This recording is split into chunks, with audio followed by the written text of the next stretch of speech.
Okay, great. Well, welcome everyone to our February meeting, North Bay Electric Auto Association. Um, this is just a little agenda we're going to be running through today. We have a lot to cover as far as I can tell. Thank you to Thunderstruck for hosting us. And so let's just dive right into introductions. So today we're going to be saying who you are, how do you charge, a new question, and let's try to keep it pretty short because we do have a lot to cover today. So I'll get started. My name is Ellen. I'm in Santa Rosa. I drive a 2017 Chevrolet Bolt, and I mostly charge at home with a 240 volt, level 2 EVSE. We have solar, which is great. So that's like 99% of my charging is done at home. And I'm going to start with the people in the Zoom room, and then we can move to the in-person. So I'll hand it off to you, David Heacock. I'm Dave Heacock. I live in Fairfield. I have a 85 Avani conversion that isn't quite running these days, but hoping to get it back running here in another month or so. But all my charging is pretty much done at home on a 240 charger. I'm good. Okay, thank you. How about you, Russ? I'm Russ Wigglesworth. I'm in Petaluma. I have a 2015 Soul EV, and I charge exclusively at home with a level 2 charger. Awesome, thank you. How about you, Jerry? I'm Jerry Glazer. I'm in Venice. I charge mostly at home in 50 amp circuit with the portable charge cable I got from Nissan. That's how I charge up the EV6. I use a 220 charger for the Leaf that I've had for years. I got in 2010. And then I charge for free when I'm driving on trips because they give us free charging through Electrify America at 240 kilowatts. And I use my phone for charging the car. Nice. I like it. Well, thanks, Jerry. How about you, Bruce? I'm charging primarily at home when I'm on the island. And when I go to America, recently I've been using my Ford Lightning to haul some materials up from Oregon and using the Electrify America network. And as Jerry alluded to several meetings back, it's kind of hit and miss. Some of them are really good and others are like kind of scary when you're down to one charger working, basically. Yeah. Has Friday Harvard seceded? Yes, the locals refer to going to America as like when you take the ferry across, and that's a whole nother nightmare. So in terms of scheduling and stuff. So Yes, definitely. Thank you, Bruce. How about you, Lawrence? Are you there, Lawrence? You're on mute if you're talking. I'm having some connectivity issues, so bear with me while I hold my phone. So I'm in Palo Alto. My girlfriend is a 2019 Bolt EV, and because I drive it back and forth to LA as her chauffeur a couple times a year, I probably drive more miles than she does. But on a weekly basis, she charges it at work. She spent a couple of years, maybe longer, getting a PG&E and a contractor to install some chargers there for free. So the level 2 charging work is usually what she does. Of course, on our trip, we do a lot of DC fast charging, and I've got we use the car charger that came with it, the EVSE that came with the Bolt, to charge at 240 volts and 12 amps at home on occasion. It used to be our main way of charging, but now it's just a fill-in. Okay, thank you, Lawrence. And Cecilia, I believe you're in person, is that right? That's correct. Okay. Sorry, I couldn't see you. So Caleb, I know you just joined, but Caleb, if you want to introduce who you are and how you charge, that would be great.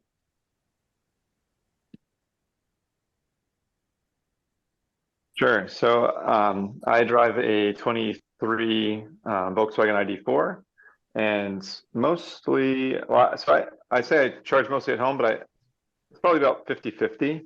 When I bought the car, it came with 3 years of free 30-minute sessions at Electrify America. And so I have a convenient location nearby that's at a Target. And so I tend to stop there and charge. Usually 30 minutes gets me back to 80% pretty easily.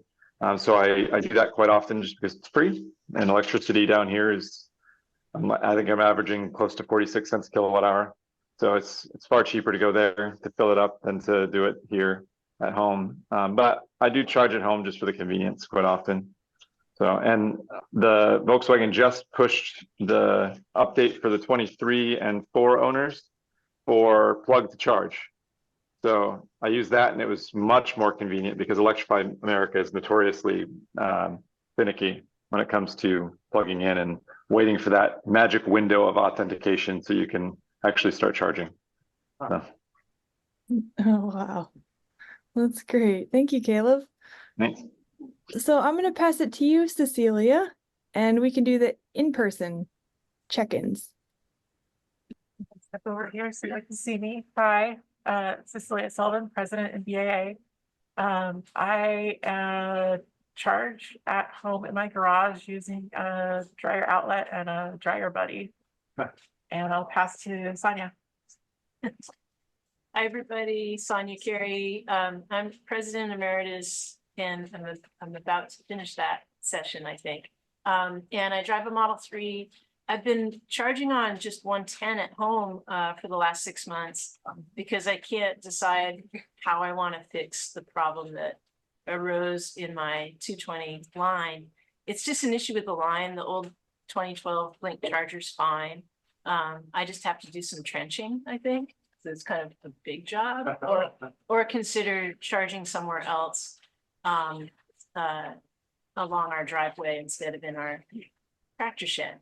So yeah, it's a fun problem to have. It hasn't been that hard to charge a Tesla on 110, to tell you the truth. You wake up in the morning and it's done. Yeah. Ain't Gopher's a bitch. Yeah, gophers are a bitch. I'm Dom Houlimard, VP of NBEAA, and I charge with jumper cables. I found out I was supposed to put gas in my car, but it's I charge primarily at home, and have been using Electrify America app. And my wife is on her first road trip today in the car, so hopefully I don't get a phone call during the meeting. We will see. I got a phone call from my wife on her road trip. Hi, everyone. I'm Brad.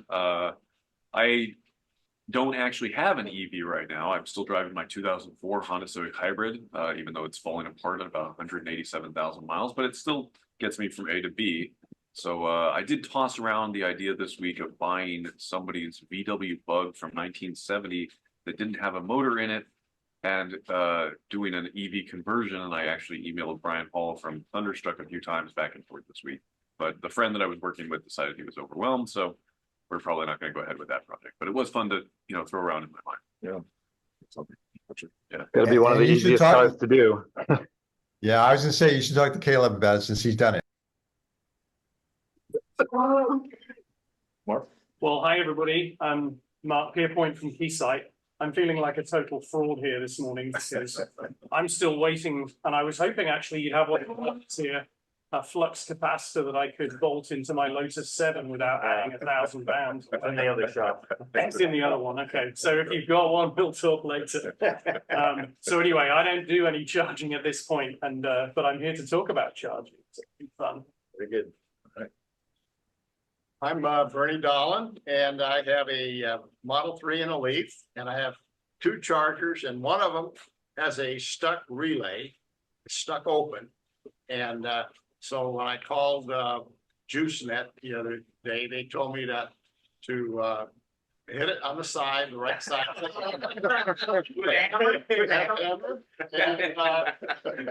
Did they send you the right hammer? And it was 3 tries last night. I got it up and going. So 3 hits. Percussive maintenance. I'm John Palmer Lee, and I work here at Thunderstruck. Brian Hall is the owner. I charge at work when I can, when I'm driving my my Toyota pickup that's almost ready to hit the road again, I think in another month or so. So Ellen and I have been talking about it and working on it, and it had an accident, so it had an accident. I wasn't involved. No. Silly truck. No, big embarrassment, but we're climbing through it, and it'll be good to have put the energy back in. We charge at home mostly. Otherwise, but here, Brian Hall is gracious enough to let employees charge here. And I just have a short commute, so it's not really. I'm Jack Christensen, and I gave my 2011 Leaf to my daughter in Santa Rosa because she can drive it to school. And I bought a Chevy Bolt 2023. Yeah. I charge it home with a level 2 charger. Hi, I'm Mike Newell, and full disclosure, I work at Keysight, so thanks Mark for coming and give us a talk. I do charge at home because we've now got over 100 employees at work who have EVs. Oh, wow. And so I'm not an early adopter anymore, so I leave it for them to charge at work. But it's great that our company offers that. And I just have a 8-mile round trip commute, and my 2011 Leaf is still making it. So it's charging on 110, just like Sonia said, it's just have around town. You don't need a lot in your garage. So how many bars does your battery get? 4. Oh, Nice. So that's why I charge to come here from far away northern Santa Rosa. Gonna be our car this way. My name is Scott Carr. I have a 2013 Volt and a 2015 i3, and just recently charged it my residence. Cool. Okay, I'm David Harris, and we have our 5th Leaf is a 2020 SV Plus, so that's got the big battery, and then I've got a 2017 Chevy Bolt. And I'm noticing that since I got the new battery, I'm not getting as many miles per kilowatt hour. So I really haven't done anything on that, but I'm a little disappointed with the Bolt. Getting less than 3 miles per kilowatt hour. Less than 3. How fast do you go? 75? No. Runs the either way, right? Yeah, we've been getting about 4. If my wife drives it, she uses a lot of, I don't. Yeah. Okay, great. Thank you. Is that everyone in person then? Yep. Yes. Yep. Okay, great. So good to see you all. Fun to hear your charging stories and experiences. Okay, so let's see. Lawrence, did you have a quick question before we move on? I did. There's a comment.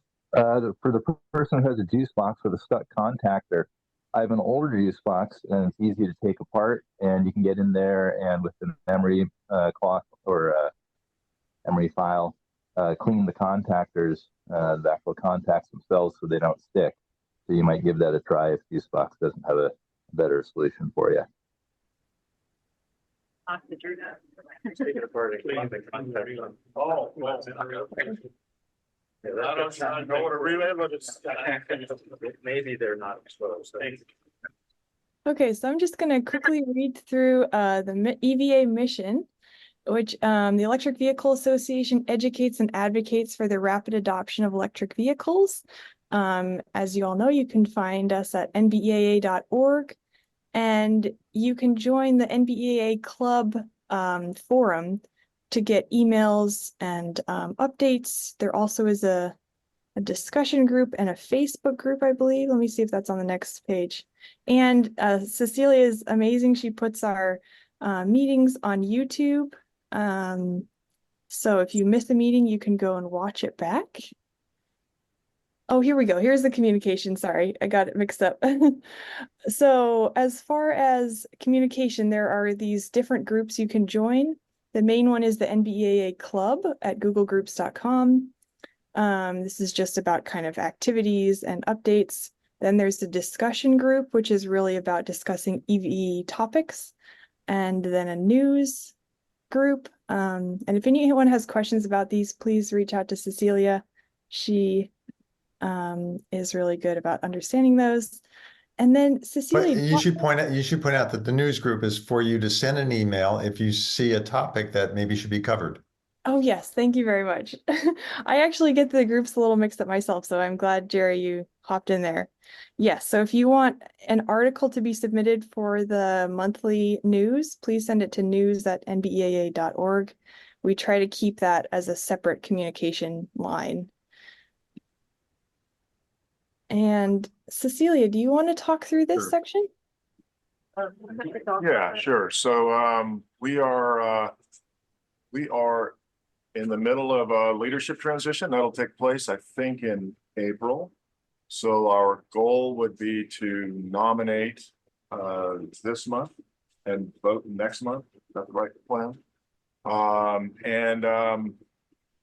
Let's see. So there's three roles that we nominate and vote on every year, or one we've added this year. Let me start at the top. So there's three roles that we vote on every year, one of which is new. The new role is the secretary role, and that is the recording the club's decisions and supporting the communications, sort of managing a lot of the,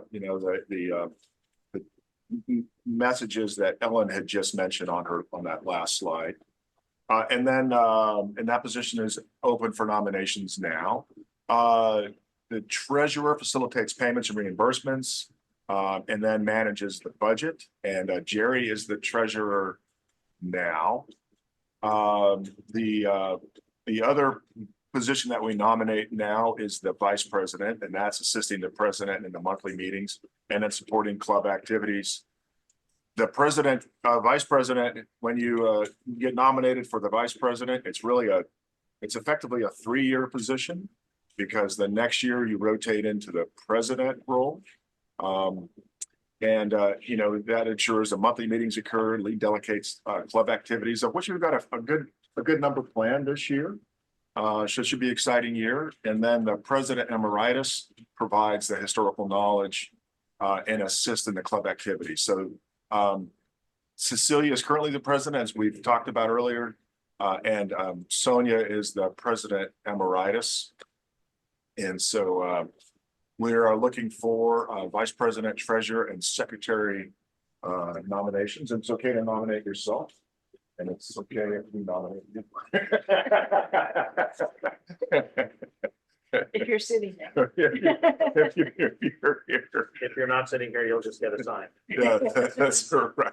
So, these are 1-year terms, and honestly, the way that this officer group has been doing it, I can't tell who has which role sometimes, because we play doubles tennis quite a bit. You're going to cover this, and you take care of this, and we communicate often.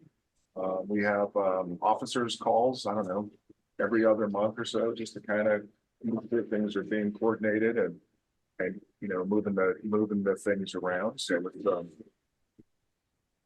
Yeah, Dominic, I would second that. I think it's worked out now where we've built up our leadership enough that you can take a month away and let people know. And, we've got different materials that we bring.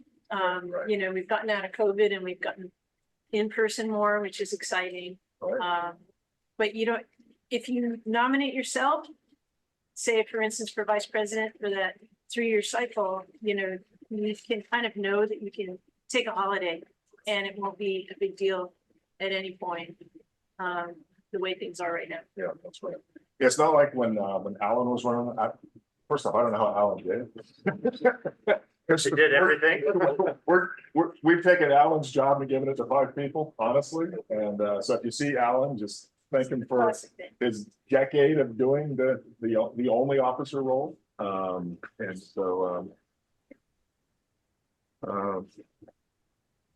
We tried to divide it up years ago, but he kept doing it so well that we never helped that much. Yeah. Okay, we're accepting nominations now. We're going to go back to that side. Yeah. So vice president, vice presidency.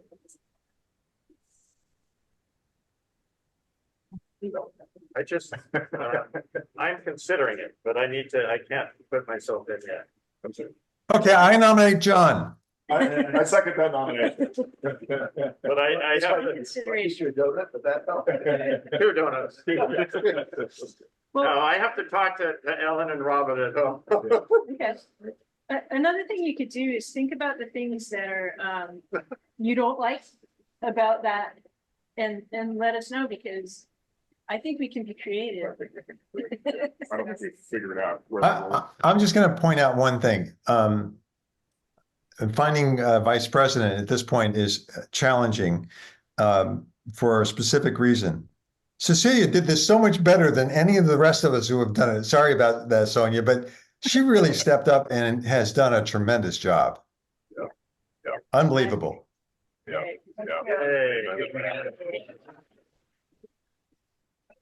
Yeah, big shoes have been filled. Yeah, and great growth this year. Feels fun. Yeah.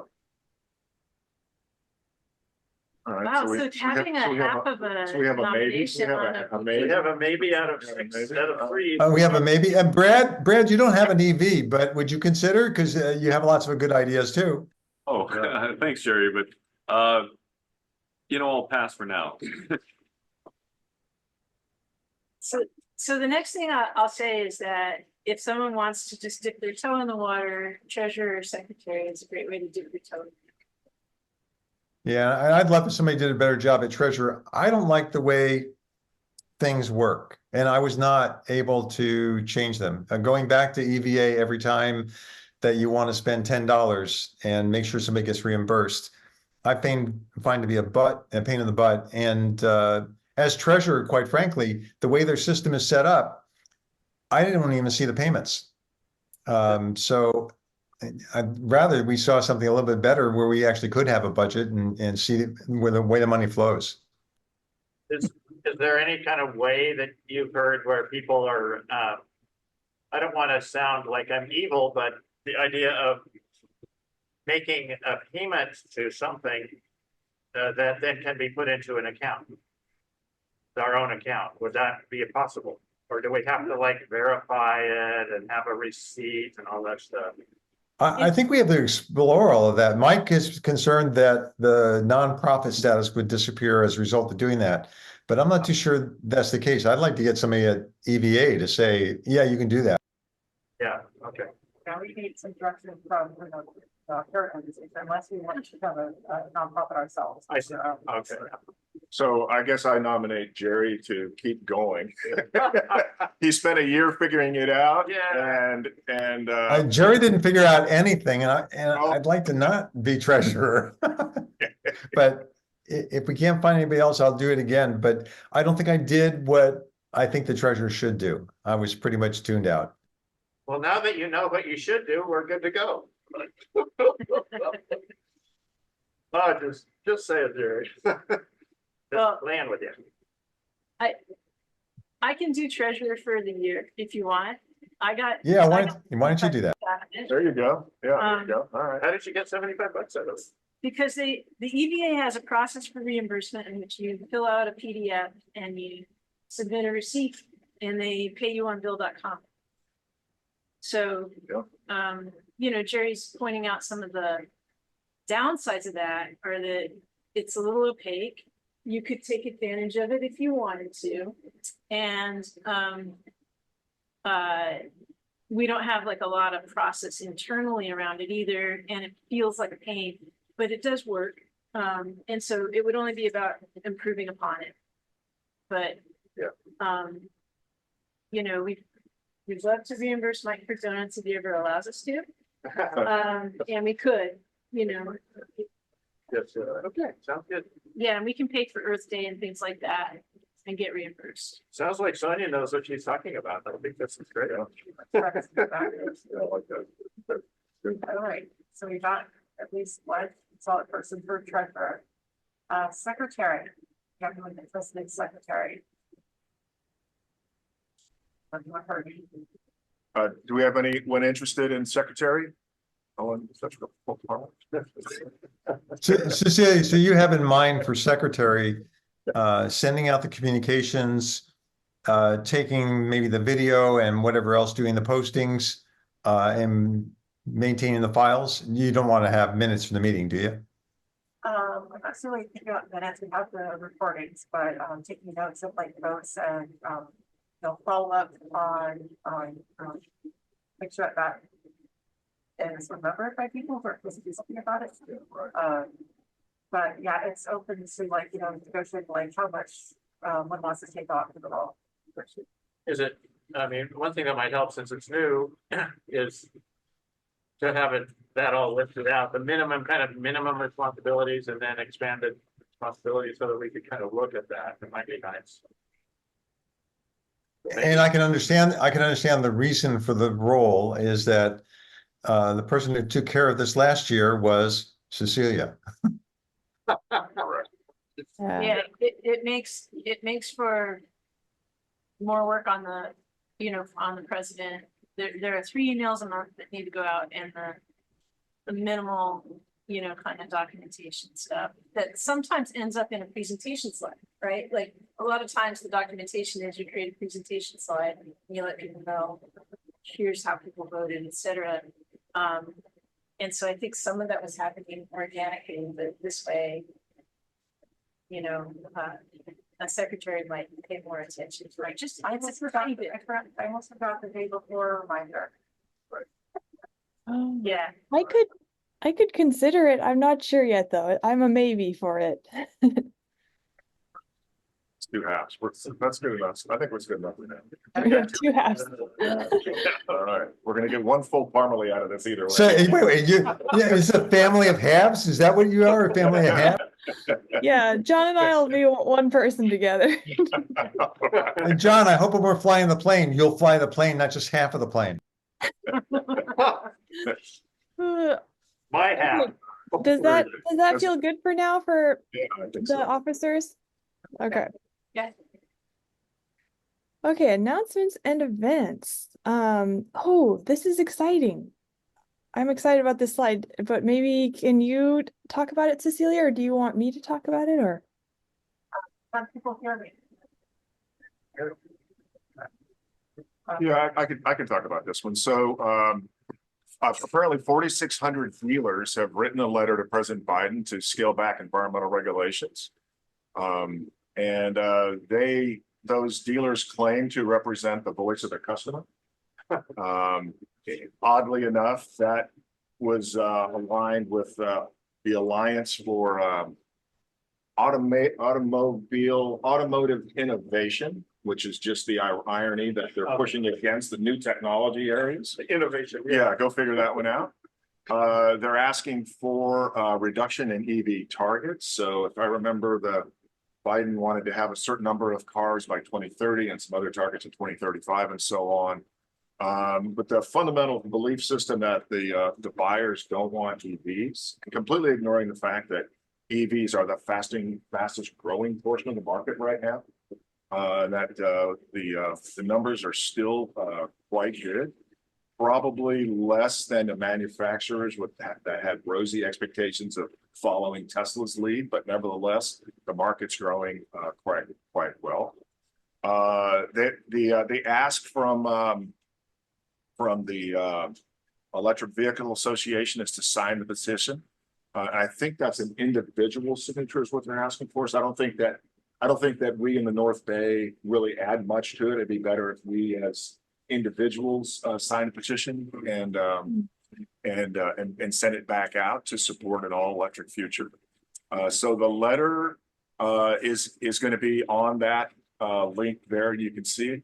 And then the petition as well is going to be on that link. And looks like Ellen has embedded this awesome scan thing that you can just take a picture. Yeah, Cecilia, I think, put the QR code in. So if you pull out your phone and just open the camera, you can pull up the petition, and it's just like 3 questions: name, city, zip code, state, and what type of car do you drive. And then that's basically your signature for the EVA dealer letter petition, basically saying that you kind of agree with the EVA, you know, that we're supporting the all-electric transition. Yeah, that drivers across the country support an all-electric future. Essentially, that's essentially the petition. But anyway, But that doesn't include Florida, I can tell you from experience. oh, yeah. So I just pulled it up on my phone and I'll give it a sign. It's pretty quick and easy, which is great. Okay.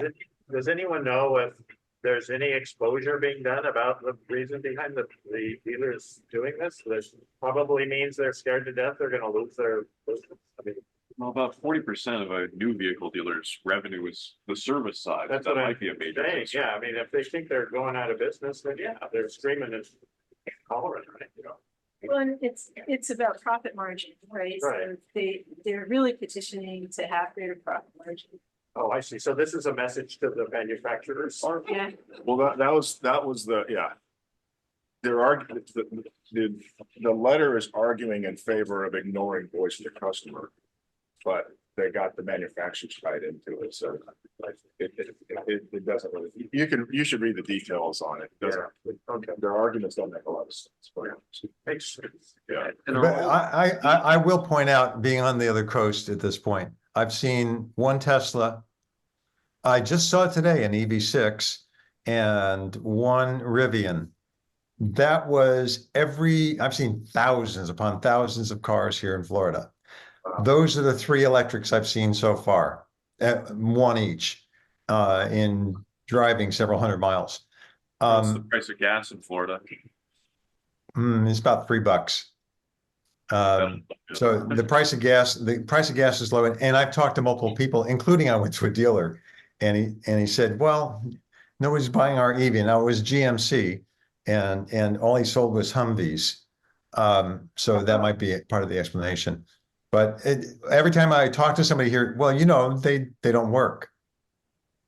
Nobody here wants them. There's no place to charge. Well, and I pull up a map and show you can charge here. Oh, well, no, I wouldn't charge there.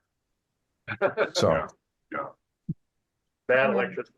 As far as the petition, were they all the dealers that signed, were they new vehicle dealers, not used? All of them? Does anyone know? I don't know. I actually asked the national about that, and I didn't get an answer back. Looked at it, they seem like they were probably. Okay. They're all Yeah. Not like CarMax. Well, Okay. Drive Electric Month. Do you want to talk about this, Sonia? Yeah, I can do this one if you want.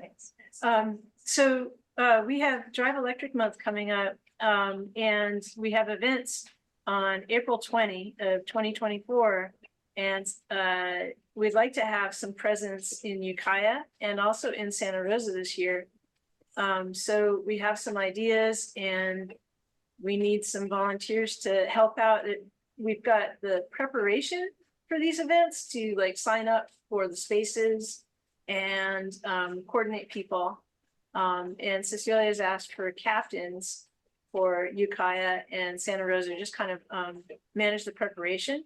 And then we need people to show up on that day, either to volunteer in person to speak with people and have a good time, or to also bring an EV or an electric bike or something like that, anything that would be visible and fun for Earth Day participants to see. So yeah, you could pick from Ukiah and Santa Rosa.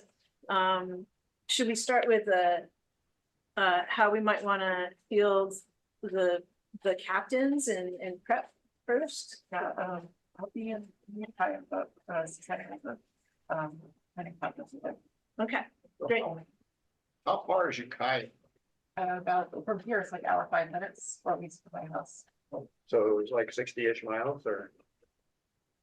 80. 80? Oh, because 80. No, it's just 60. Yeah, it's not 80. I mean, Willits is 8, it's 9. Okay. Yeah, it's just 60. So my first running, I could go there. If we could have them in Miata and Santa Rosa, it'd be great. Yeah, that'd be cool. We'd have Yeah. one thing in each place. I can do the Santa Rosa happening this year if you'd like. I filled out the form last year and paid this, I think it's still $75 for a nonprofit. So speaking of budget, that's all it costs. And then we do only have one pop-up canopy tent. We do have 2 tabletops and we have lots of flags. So we have to kind of think about if we're gonna have people in both places, like put up a couple flags in both places, put up a couple tabletops. Horrible table at your house, sorry. Is it still at my house? I think so. Oh my God, that's. I have 18-inch tables that we can use. Yay. What 18-inch? Oh, a little. That's, are Deep. they longer? Yeah, they're 6 feet wide and 18 inches deep. So we That's could put perfect. 2 of them together? No, I think 18 is fine. Oh, really? Yeah. Okay, I've got a, one of those Costco ones that folds up. I think I can fit it in the car. Okay, we got tables then. Either way, yeah. And then we just need a pop-up. Yeah, a second pop-up tent might be nice, even if it's not branded. If someone has one, like a little 10 by 10. But you're not partnering with, climate action in the city. We have some people that do who will have EVs. perfect. Oh, okay. So they might have part of that. And are as we well. partnering with, I guess that's a question, is we partnering with Sonoma Clean Power or?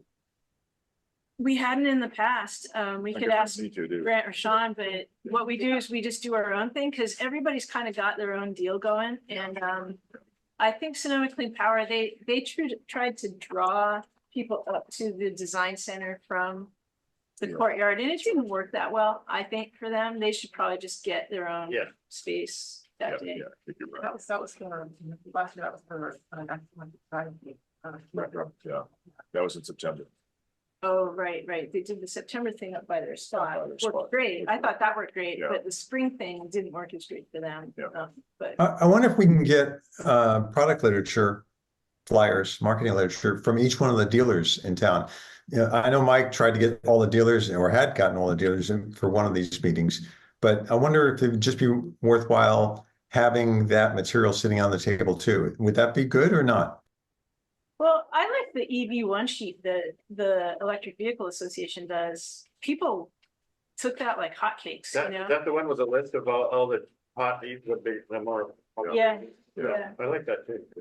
So I think if I could do that research too, like I think that they'll send us a package again. Last year they sent us flags, a tabletop, little giveaway pins, tote bags, and the EV one sheet. And they sent all the officers t-shirts. Like it. Yeah. The reason I was thinking about local dealers' product literature on EVs was 2 pieces. One is as information. The second was to make it clear to them that others are trying to sell their product for them. And that might get them more interested in launching their products. That's some good ideas, but we can do a email, talk more about this. Move on. Yeah. Sounds good. Yeah, let's go to the next one. More stuff later, or I had another question about that later. Okay. I think later, because we have about 15 minutes before we need to get started on the main presentation here. So that's all right. So, some exciting news. Yeah, so this was, I'm actually going to stand over here, I think. So this was an interesting trip. So if you remember in November, Ellen had asked what, instead of where do you drive around or where do you charge? She said, what was your favorite road trip? And I actually listed this road trip. And because my cousin had passed away down in Victorville, I was able to drive down, do this loop, and then come back up 395 to go have dinner with my son, and he lives in Mammoth, and then come back across. And I guess if you miss everything, there was no drama whatsoever. I don't want that. Okay, I don't want anything. There was simply no drama. I stopped 8 times, and I learned the first time I stopped, I used the app to do all that. And then I realized that the app was actually on my phone. It's right there in your wallet. Click on Electrify America, walk up to it, touch the thing, and that was it. And I heard the click, the clickers click, and that was that. So it was a total of 1,069 miles. The first stop was in Livermore. Second stop was Kettleman City. Third stop was in Mojave. And then I stopped in Victorville, in Bishop, and in Bridgeport. Was it all one day? No, it was over the course of a weekend. A week. Yeah, so I fully charged 100% at my house. Mhm. And what I found out, because when I drive, I tend to keep a hydro flask in the car. I needed to stop as much as the car did, I found out. and I have learned to drive about 3 hours and take a 15-minute break. And that's exactly what I did. Yeah. The only part where I was stressed out was slightly at Livermore. All 10 of the stations or 9 of the stations were full on Saturday morning when I got there. And then 9 of the stations were full at Victorville. So it was just me, but all the other stations were, as you can see here, this is in Kettleman City, where I stopped for lunch. And this one was interesting. So I stopped for lunch here, and I realized that I set the charge level there at 90%. And by the time, right before I got the bill that said lunch was done, I got a text from Electrify America that says I was about to incur idling charges. Wow. Like, oh, wait. So that was a 21-minute charge, a 21-minute lunch, or a 22-minute lunch. And I had 8 minutes to get out of the parking lot. Otherwise, I would be incurring idling charges, which was, I think, for me, it was a real surprise that would be the limiting factor. Yeah.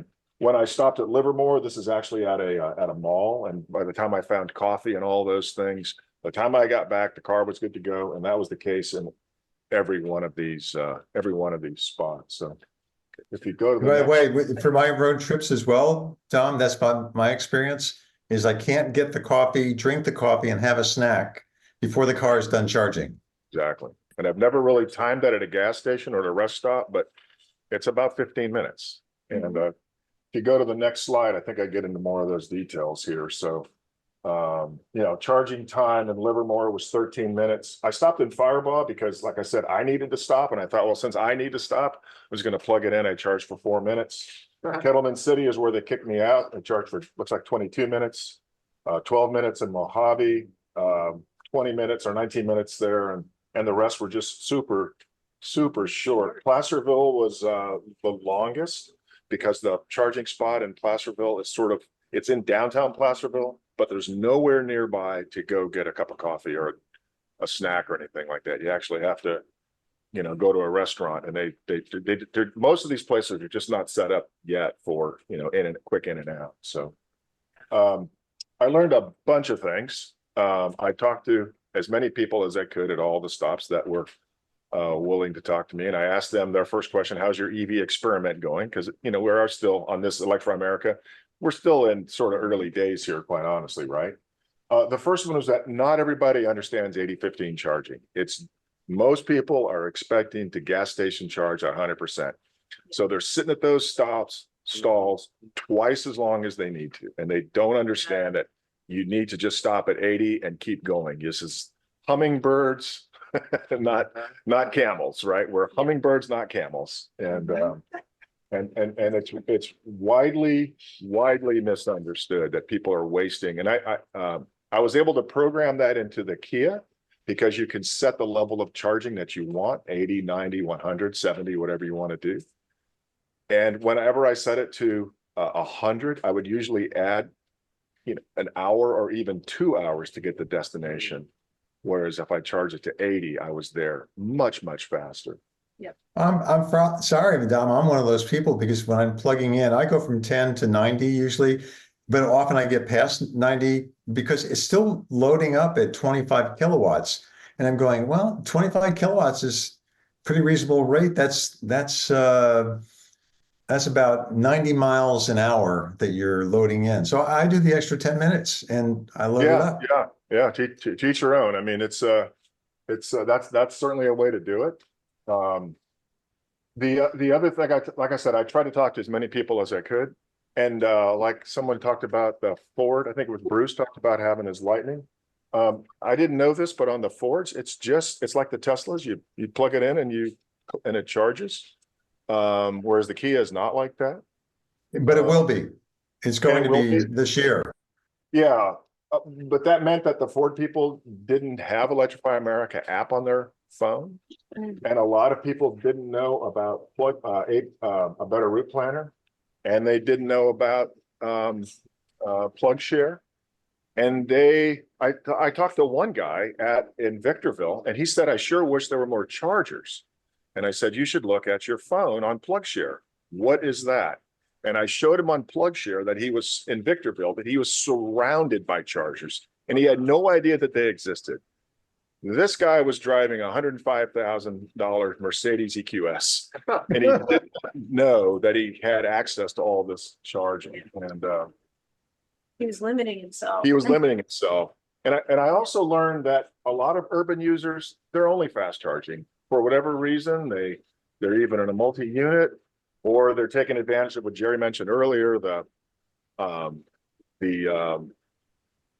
free Electrify America, the free megawatt for driving, and they're only fast charging. So that is their experience. And yeah, go ahead. Yeah, go ahead. The question? Yeah, Lawrence, I think you have a question. Yeah, so a couple of things. He pulled up on January 1st, long line at CCS charged. So went 4 blocks up the hill, and there were 2 fast chargers. Went and had breakfast, or maybe it was lunch. Came back, and just as we got back. But I think it's when you have a line of people, it's kind of rude to go past 80% because the rate of charge goes way down, and there are people waiting. And so just etiquette to pull out, so everyone. Kind of breaking up, Lawrence. Yeah, I think your point is that the longer you stay, there's an etiquette question.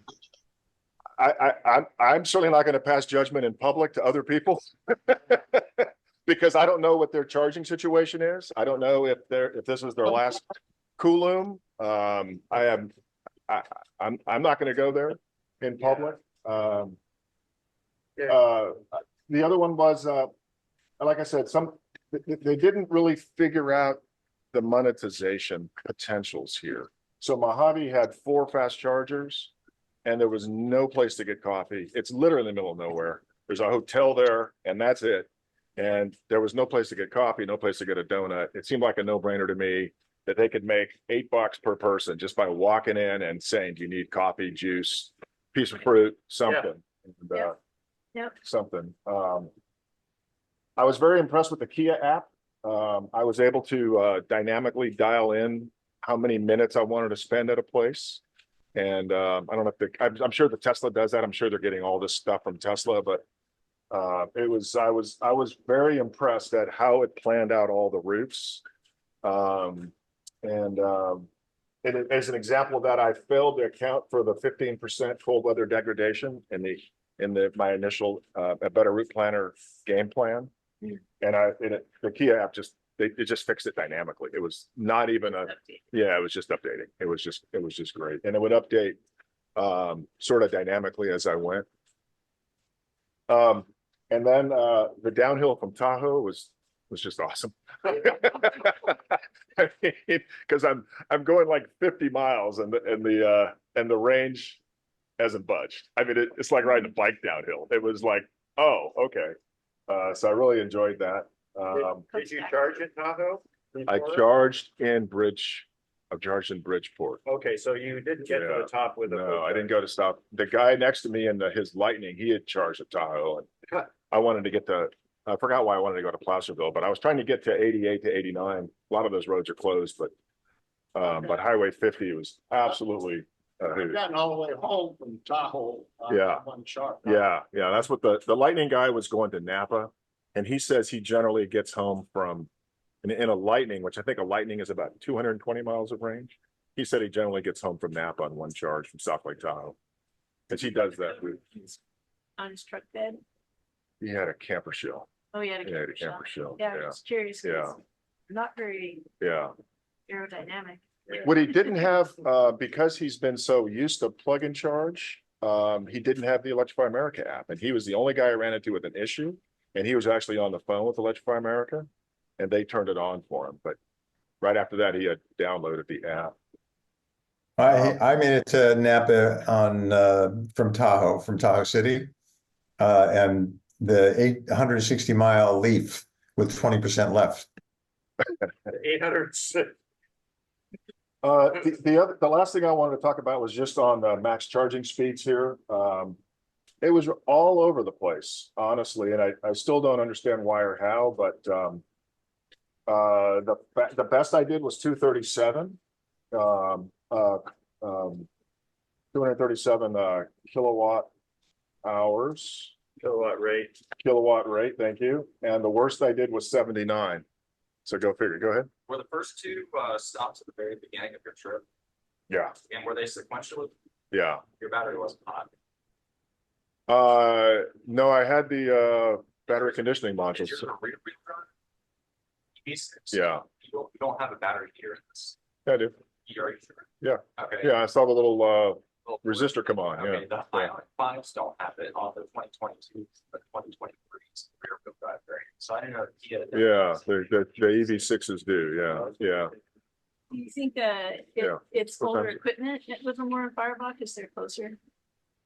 Like I don't know. Earlier and some kind of factory. I don't know what it was. I forgot what my I might have been above 50% state of charge, and I know that You said they were busy though, right? What's that? You said they were busy. This one was Livermore I was 10 out of 10. Because Yeah. they do throttle back. Yeah. If you look on it, you'll see it says balanced sometimes when it says like 350 kW or 150 kW, you know, the sticker that they put that says balanced. It's where it'll power share from the unlimited grid. God, it might have been that. Yeah. So I think that in like Bakersfield. Yeah.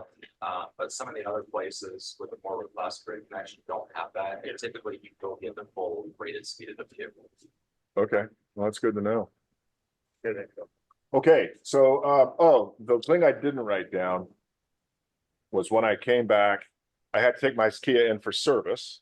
My Kia says it needs service. At 8,000 miles, I get this go get your car service thing. And it was a dealer thing, and clearly, because I called him and asked him, what are you going to do to it? And he goes, I don't know, let's bring it in and find out. We want your 200 and 300.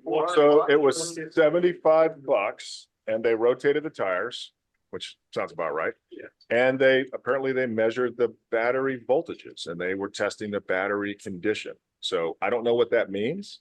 Maybe you know, John, how you can tell something early if the battery's whatever, but They hook up to the Bluetooth and do a talk to the computer. they talk to the computer. The question is whether it's needed. But is it needed? I don't know. I think it was just money for them because I think they were feeling hurt that they got cut out of Sell it. you a HEPA filter on the inside? No, none of that. We haven't brought ours in because I don't want to pay the $75. Yeah, so it's a tire rotation. So I think I don't want to do that. But the interesting. So I talked to the GM, and like Platinum, he'll meet with us if we want him to. I shared him about the trip. He was pretty excited about that. I told him what I was able to do. But then when I talked to the service manager and I told him about the trip, he says, I wouldn't do that if I were you. I said, I just did it. Why did he say why? He didn't understand that the charging infrastructure exists and it's robust and reliable and it would work and get me around the state. He didn't believe it. Did he know that the Kia, is it an EV6? No, what is it? Yeah, Could go on the freeway? Right. Where do I put the alligator clips, right? I mean, what are we talking about? I couldn't believe it. I really was shocked that the service manager would tell me that to not take it on a road trip. I was just shocked that. Wow. So What if we've we got, Kidnap all the sales managers, to take them on road trips. we have work to do, folks. I'm just saying, we have work to do. Because it's not just the users, it's the sellers too. Yeah, we definitely have work to do. My cousins here got a new car and they went to Toyota, and Toyota talked them out of a hybrid because the hybrid doesn't work beyond 40 miles an hour. Right. Hey, Mike. Now, I'd never seen that before myself, but yeah. Maybe that loop you just had is a great thing to have at the Earth Day. Yeah. Yeah. Sandwich board kind Yeah. of thing. Yeah, I'm going to share it with the dealer and then talk to the GM again. So we need to go because I think Mark has a bunch of What things. was your average speed for the I driving? did at first, I was still testing out the range meter. So I was doing speed limit. And then after I got to, Is that 65 then? yeah, whatever it was, 65 or 70. And then after I got to Kettleman City and Mojave, I said, what am I doing? These things are everywhere. This is working. I'm just going to drive like I normally do. So I started doing 75. Okay. Yeah. Cool. I just started driving. Because that would be the other thing. It's just the elapsed time for the sections. Yeah. Yeah. I wasn't going to turn myself into that guy. All right. That's all I got. Lawrence, do you have a quick question? Because we're gonna head on to the Yeah, next. we need to. Well, a few quick comments on the. That signed the letter, and all 9 of the Hansel dealers signed the letter to the bike. So we have work to do. We can drive, but Yeah. we'll split ourselves up and hit the dealer. Yeah, we need to This is all about. spend some time. They make more money on a gas car than like. Well, yeah, and it's honestly, just be nice to the manufacturers. And it's about not losing money, right? So every time you read about the cars, the manufacturers are losing money on some of these cars. And that's different than not making money. Right? Okay, we've got Yeah. Lawrence. Lawrence, you had a question? Yeah, a couple of quick comments. On our trip from San Diego to Palm Beach, or Palm Springs, sorry, there was a charger up at the top of the ridge, and we chose not to use it because if we did, we would have been using our brakes on the way downhill. If you have too much charge, if your battery is full, the regenerative braking stops working. So again, be cautious when you're charging above 90% or even above 80% when you're getting ready to go down the mountain range, because you may lose your regen, which is pretty obnoxious. And the other thing is, a lot of people believe if you regularly charge your battery above 80%, especially at a high rate of charge, you're going to be degrading your battery much more quickly than if you stay below 80%. So again, more encouragement for people on road trips to knock off at 80% as long as you can make it to the next charger. And you'll charge faster if you drop it down, say, to 15 or 20, rather than recharging at 40 or 50, which some people with range anxiety tend to do. Thanks. Yeah. All right. Okay. Go to the next slide. Okay, well, thank you, Dom, so much for sharing about your trip. I was really looking forward to that. Slide this is. I wanted to check in with Cecilia, see what you think about time-wise, if we have time for these slides, or if we should move on to the main presentation. Just want to quick, but it'll be in the slides, but PG&E is getting EV registration from EV owners. So they'll. Cecilia, can you get closer to the microphone? Sorry. PG&E is getting EV registration information from the DMV, so they'll be able to know who's eligible for a program and to consider infrastructure and upgrades. And that's it. That's actually a really interesting slide. I didn't know that had happened already, because in July of this year, the CPUC is supposed to do a rulemaking process on the sharing of information for income levels for PG&E rate tiers, which is also going to be a really big privacy concern. For sure. Well, yeah, I mean, Another income data from organization the that can use California your Franchise Tax Board. I mean, I didn't know the DMV was sharing that information with PG&E already. Okay, thank you, Cecilia, for putting together these slides. Do you want to talk about this one? Or You can skip it.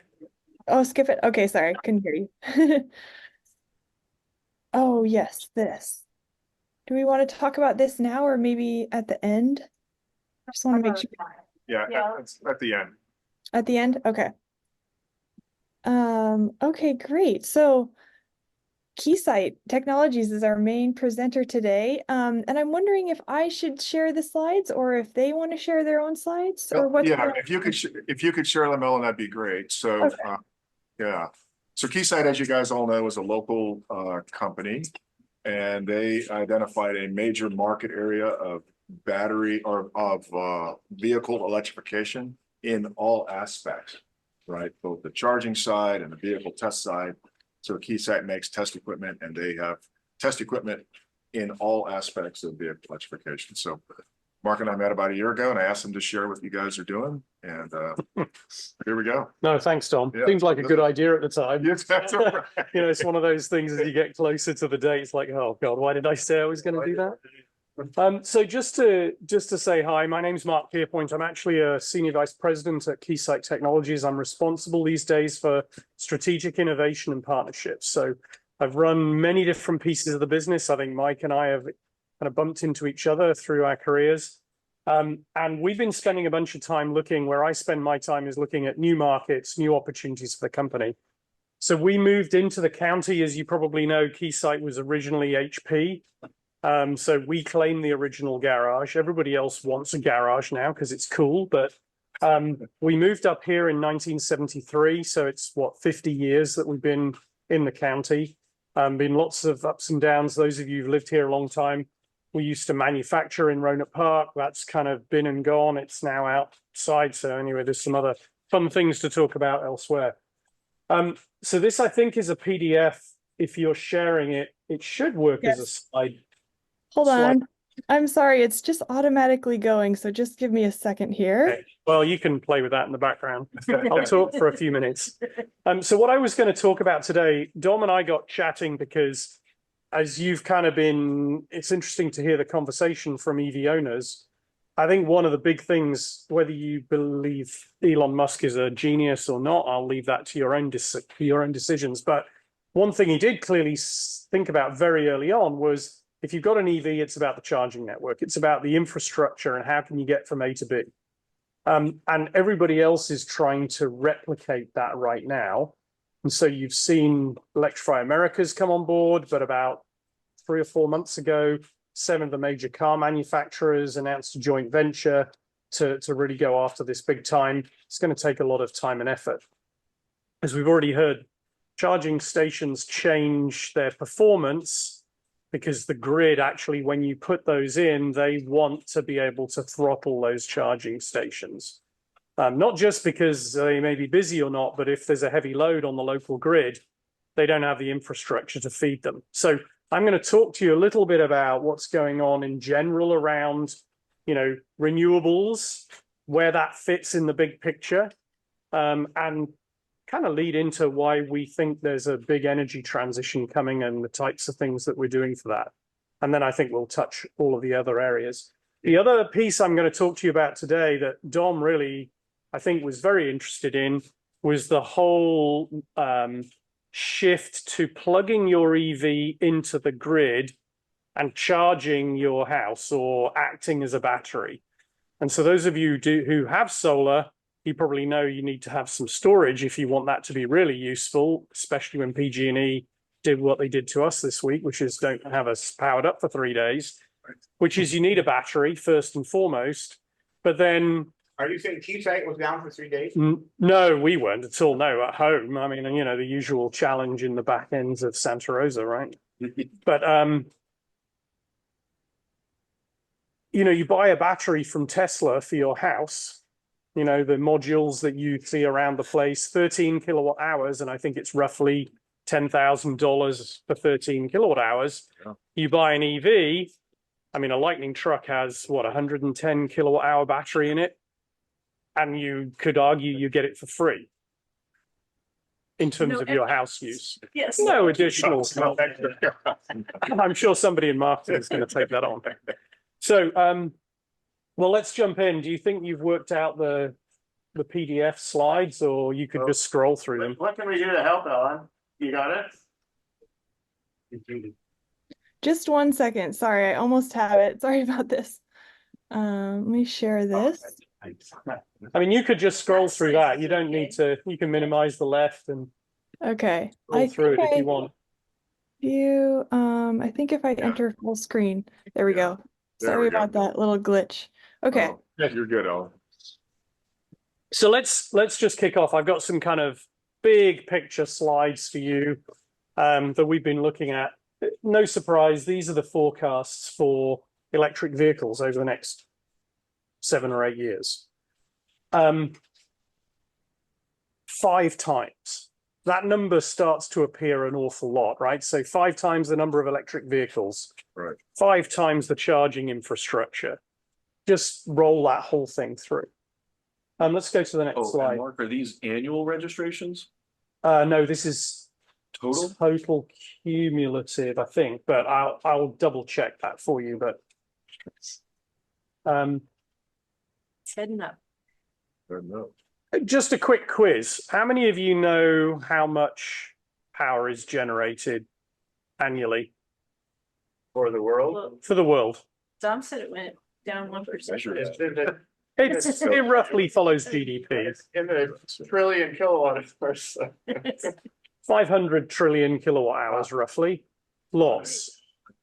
I'll show you a couple of pictures, but this is the growth here of solar production. Looks, when you look at it like this, really pretty impressive, right? Whoa, this is great. I have to tell you right now, I have no clue what California is doing particularly, or all of this stuff with PG and everything else, but hey, we'll get to some balance that makes sense in the next few years, I'm pretty sure. But this has been the growth of solar, and it looks great, right? What's this? Production in terawatt hours, 1,000 terawatt hours. This looks pretty good. Okay, let's move on to the next one. But if you put that in context, you know, that graph sits down here, way down on this little red line at the bottom of the graph.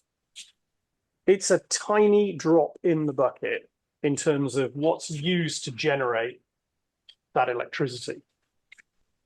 So there's a massive hurdle to come across. The big guys, coal, natural gas, hydro, surprisingly pretty good, right? That's pretty green. By the way, the power companies like it because it's an excellent storage medium. And so if you need power really quickly, you can get it from a hydro station in probably 10 seconds from nothing. Right. Pretty impressive, by the way. If you've ever been to a pump storage station, I'd highly recommend it, because when they open those gates, the whole dam's shaking. It's a pretty impressive thing. But natural gas and coal, you know, you ramp up one of those power stations, it's a 12-hour job. You've got a 300-ton rotor on the generator, and it takes some time to move it and get it up. You have to take it through resonance. It can be pretty exciting. But this just tells you there's a huge long way to go. And, you know, we built this infrastructure around the world in what, 120 years? Yeah. How quickly do we want to shift it to some other place? So are you saying that like a peaker plant kind of idea, that where we're seeing in California, they're going from natural gas to batteries? Is that happening worldwide because natural gas and coal just don't ramp up well? Not yet. Well, I'm just saying that at this point in time, you know, there are some real challenges to shifting, because moving to renewables, you probably know, I think last year, September, got to a peak in California where for some period of time during the day, all of California's electricity was being generated by solar. And some was being exported. Great news. And well, you have to, because if you're not using it all, you've got to get rid of it. Otherwise, you have to turn it off. We'll talk a little bit about grid balancing in a minute, because that's part of the challenge of connecting additional cars and so forth into the grid. But what I think I'm saying here is there's a huge amount of work to be done to increase the renewables. Renewables inherently are unstable, and you have to balance the grid in terms of load and generation capability. At the moment, CP, the California Public Utilities Commission, does this right at the global state level. I think they try to balance it in terms of purchasing demand roughly in 15-minute blocks. But that doesn't mean to say you can afford to be out of balance for 15 minutes. Actually, it's more like 15 milliseconds. If things start to go wrong, you have a real problem. And things go bang, and that's why transformers blow up, and they try to keep it in balance to see that. So storage is a huge deal. They're working on that pretty aggressively, but just give you the kind of the view of where it's coming from today. I personally don't think we can get to net zero, by the way, without nuclear. Nuclear is still the cleanest form of energy on the planet by a long way. Cleaner than solar, cleaner than wind, by the time you take into account all of the other stuff going with it. It's just public opinion is, yeah, they don't like it when stuff goes bad. Do you think that those types of calculations account for the amount of time going forward that you have to maintain and store the spent fuel? Yes. So you multiply, like, I don't know. The amount of total 10,000 spent years. fuel is tiny. You can put it in a few Those shipping generation containers. maintenance workers and stuff, and it still comes out Yep. lower cost. Yep. And at some point we're going to get fusion working, in which case we'll just take all that stuff and chuck it in and reuse it. Another 10 years, always 10 years. Well, it's always 10 years. We'll see.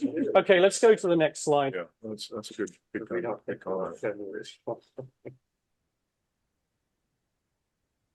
So this is a kind of an interesting picture we put together from multiple sources, where you've got all the generation capability on the left-hand side, you've got all of the uses on the right-hand side, and then you've got kind of the how is it moved about in the middle. And electricity, you can kind of see, is a pretty sizable chunk of how things are moved around in terms of energy. Is that the green? That's the blue bar across here. Oh. You can see the flows, coal is all moving down here. Most of the coal electricity goes to industrial use, by the way. Mm-hmm. But here's the solar and wind. This just gives you another view of how tiny that is in total proportion.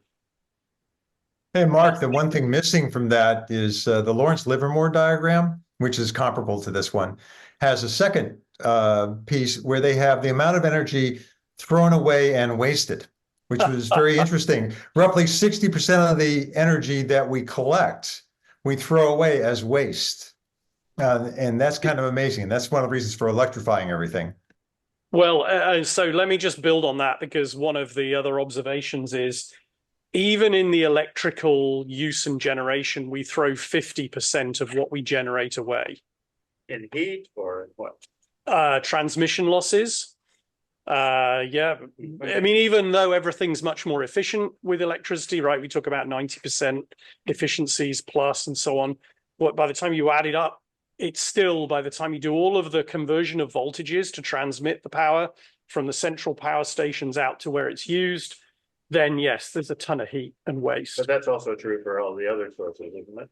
Yep. Well, but So it's mainly anything that's converting heat is, like a internal combustion engine or a heated turbine system. They all have losses. In fact, I mean, one of the big arguments for electric vehicles is they're way more efficient than any other kind of vehicle.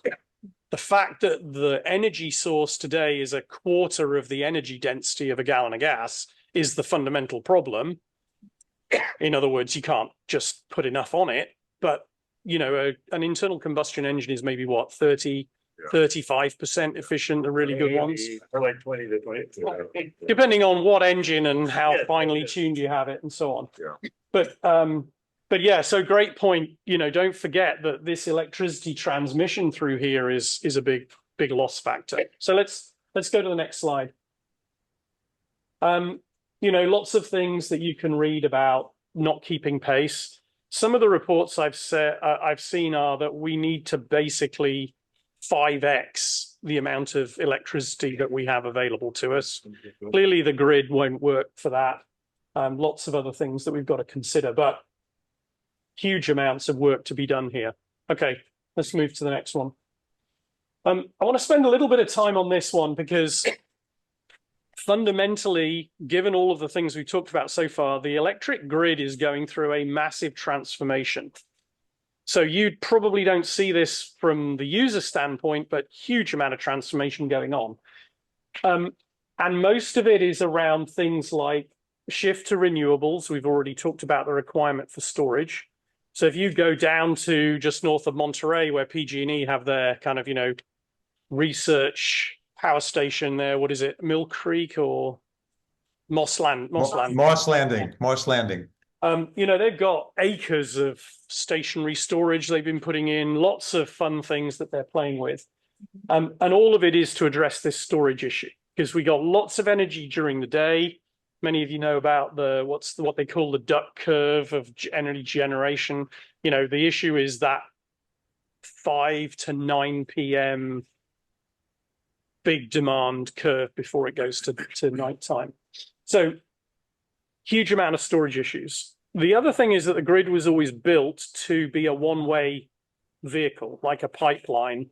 I generate the electricity and I move it from here to there, and then somebody at the end uses it. It's going distributed, because with rooftop solar, with lots of other sources, energy is being manufactured, if you think, in different places and inserted back onto the grid. And the grid is basically having to shift to being a bidirectional tool, not a unidirectional tool. And I'll tell you, this is part of the challenges I think we're having right now, locally and other places, aside from, I don't understand why we string power lines next to trees. Yep. Power is moving in lots of different directions now on the grid. So that's kind of the biggest, those two things are really changing this. So this picture just seeks to say, look, a lot of things happening, a lot of deregulation going on, or has been going on, lots of new players coming into the space. As of the end of August this last year, 2023, and they'd already delayed it 5 or 6 months, every single thing that you connect to the grid now has to pass a new requirement, IEEE 1547, which says that this is a distributed energy resource and the grid provider can control it. Now, I'll come to why that's important in a minute, but essentially they want to know what you're connecting, how much power, are you pushing power back on the grid, can they control it, etc., etc. Yeah. Did you say that was only for sources or for loads as well? No, everything. So anything you connect to the grid, whether it's a source or a load, if you're, it's going to be built into chargers, right? So a couple of folks are talking about level 2 chargers. They're not really worried about level 1, right? Because plugging into 110, who cares? Yeah, it's no different to anything else. But once you get up to level 2 and above, they want to know about that. That's interesting. I was contacted by a representative from Sonoma Clean Power talking about V2G, and he wanted to know whether the stations would have to be approved by the utility when they were put in place. And my opinion was they absolutely would have to, because they essentially do the same thing that a solar system does. Yep, exactly. So all of the inverters on solar systems, blah, blah, blah, anything that connects is having to pass 1547.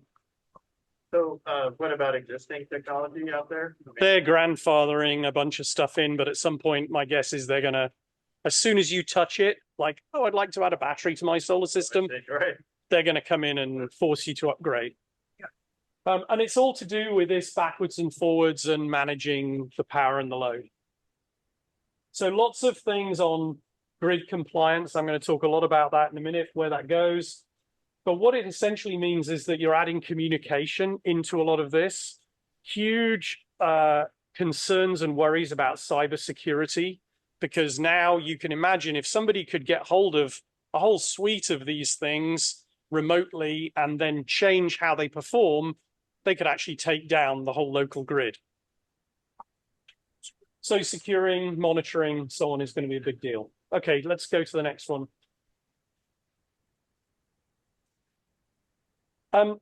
So just to give you some idea, this was out of some research done actually out of Europe, but this is just the planned, well, in this case, just the planned European gigafactories.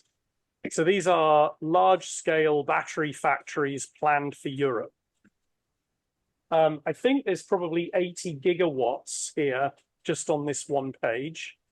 And you can see everywhere basically has a plan to have their own gigawatt factory. Okay, let's go to the next slide. Annual production. There's a lot of. No, these are production facilities to manufacture batteries with a the 80 gigawatts is kind of an annual production volume. There's a lot of brands I don't know. Do you think there's Yeah, gonna be consolidation here? There already is, by the way. A bunch of these haven't made it. There was a, those of you who've been tracking in the UK, there was a company set up called British Volt to build a gigafactory. They never even got off the ground. They kind of almost got bought by an Australian company, but then it's all gone to ground. So, These for storage, for grid storage, or for individual vehicles? Or both? just think of these as in the context of manufacturing lithium-ion batteries of some kind. Could go to transport, could go to fixed storage. Yeah. This is the US, by the way. This is a slightly different chart. You can't read it here locally, but this kind of tells you, yeah, they're an operation in the dark color. They're kind of, the project's underway in yellow, and the pink is, yeah, we're planning it. So you can see some of them like Tesla's Gigafactory here in Nevada, but a bunch of different companies, some that you haven't probably heard about before as well. So there's one up by the Oregon border. What's that? This one up here, this is, I can't even read it. It's StoreDot. StoreDot. That was gigawatts of output from the batteries or gigawatt hours of storage? 80 gigawatt hours equivalent of storage. That was just in Europe, by the way. So lots of this, there's money going in here is the short story. Okay, let's go to the next slide. Big bags of money. Big bags of money. Millions of dollars. So to put it in context, to put a gigafactory in place, it's similar to building a semiconductor fab.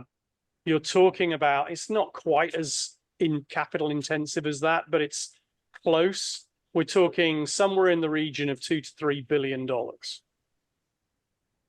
I mean, what about China? What's China doing? They're coming to the US, right? China are by far leading. They, as you probably know, they just decide to do something and they just decide to do it. They don't have all of the restrictions that we have here.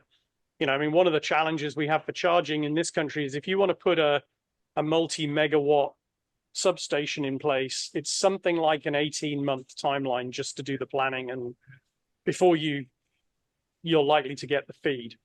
And so that's one of the issues with some of these charging facilities. I saw a recent analysis that showed where batteries are manufactured today, and China's responsible for well over 80% of all of the batteries manufactured today.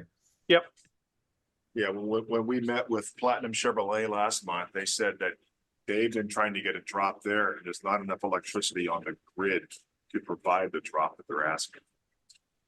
Oh, yeah, there's actually been articles in the Democrat about that. High-speed charger.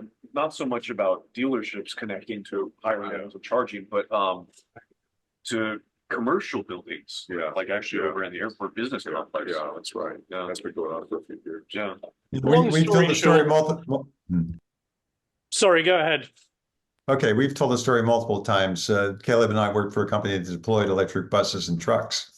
And the thing that stopped us from deploying them to most of the facilities was the cost of running electricity in to charge the trucks up every night. Yep. I mean, I think on the West Coast, any of the Western states, that problem will probably go away with some more solar installation. And so there's a lot of people interested in, let's say, using school bus fleets, electric school bus fleets. You know, if you think about them, they probably operate for what, a couple of hours in the morning, a couple of hours in the afternoon. The rest of the time, they're just sat there. You can sit them under a bunch of solar panels, charge them all up. You can then essentially broker the electrical energy that you've got stored in those buses potentially during the evening and overnight. So you can maybe charge peak rates for that back into the grid. All sorts of fun models being talked about to try and resolve some of those issues. Okay, so if you think that was quick, I'm going to give you a very rapid flyby of kind of what we're doing in Keysight, just so you kind of get some ideas, but it will be a moving picture show. We're going to talk about kind of the test solutions we have. We test batteries all the way from literally R&D pouches. Most of these batteries, you know, they are, imagine these kind of silver lined pouches. You kind of put your latest recipe in it. You know, you build 1,000 of them or whatever, you go test them, and then you go, oh, I like that recipe. I don't like that recipe. Okay, then you start to print them onto films, and then you roll the films up into standardized cells. Big discussion about, should you go pouches? Should you go cylindrical? Obviously, you guys, if you're familiar with Teslas, everybody's kind of following that, because the cylindrical tessellation gives you space for thermal monitoring, cooling, heating, all of the kind of fun stuff that has to go with a big battery pack. But ultimately, to get the energy density, they're going to go to what they call solid state, which is more compact, more compressed, and we'll see how that plays out. Everything we're aware of, by the way, just as a kind of a lead into the next section, is we're going to see 30% jumps in capacity, energy density over the next 3 years. So sorry, anybody that's got an electric vehicle, it'll probably be obsolete in 3 years. I'll tell you about that separately. Okay, let's just do a quick flyby, because we do a bunch of different solutions, and I think the first, keep going. I'm going to jump over that one just in the interest of time. But this will give you some kind of idea. If you look at an EV, you guys probably know it's not just a battery and a motor. There's all sorts of fun electronics in there, both from, you know, conversion, power control, inverters for charging, and all of the other various pieces. You've got various sources of energy that come in that you use. And these are kind of little snapshots. I'll give you some bigger pictures of them in a minute, but the kind of the resources and solutions that we have across the life cycle, really, for e-mobility solutions. And to put it in context, we're probably one of the leaders. I wouldn't say we're the biggest right now, but you know, it's approaching $500 million worth of business in these kinds of test areas. Okay, let's go to the next slide. What does it look like in reality? These are pictures from real customer installations. So these are gigafactories or packs. People are testing individual cells in modules, whole packs. And by the time you get to that, this is, you can see multi-bay installations. The real reason that folks are using our stuff here is that we allow you to send any power that you take back out of the pack, because you're essentially testing them to charge and then discharge back out to the grid. So that saves money. In fact, it's pretty close to, you only lose a few percent, it turns out. And then the other piece we're working on is a bunch of AI that allows you to predict battery life with fewer charges and discharges. So that essentially means that you can predict how long what's the lifespan of your battery. I'm impressed Mike's still driving around in a 2011. So anyway, but there are, you see these ones next to cars. These are testing the interfaces between the car and the charger. So a number of systems have auto discovery with them, not all of them, as you've probably found out. And then obviously you want that, there's some communication protocol that you test, as well as does the charger actually set itself to the right voltage levels, the right power levels, and so on. Okay, let's keep going. Okay, next. This is always an interesting graph. The nameplate capacity, if you want to know what that is, that's what the battery says on the outside, or the headline. I think this is one of the big issues the industry is going to have to come to grips with. I cannot believe that car manufacturers are allowed to spec that their car will go X hundred miles and it won't. Yep. So I think there's got to be a coming together there somewhere. But you can see that's what the kind of the nameplate, or what it says on the tin. You know, the red is kind of what you may have, and then the reality is more somewhere in the gray line. But here's the predicted demand of where battery usage is going to go across transportation. You've got e-buses, commercial EVs, passenger EVs, and by far it's the passenger EVs that fit here. It seems to be about the right mode. You know, most people drive not that far, except for Dom. That's right. But anyway, yes. Are you familiar with the IEA's predictions of EV adoption and how they always underpredict so incredibly? Like, do you feel like this is a big underprediction? Because I don't see a hockey stick here. Oh, that's a great question. That's a very philosophical question we could have about forecasting in general. We are just awful forecasting anything, especially things that are very disruptive. Correct. And right now, I would say we're in the kind of that valley of death part of the whole process where everybody's pointing fingers everywhere else. You know, you can't escape a day at the moment. They say, oh no, the demand for EVs is going down.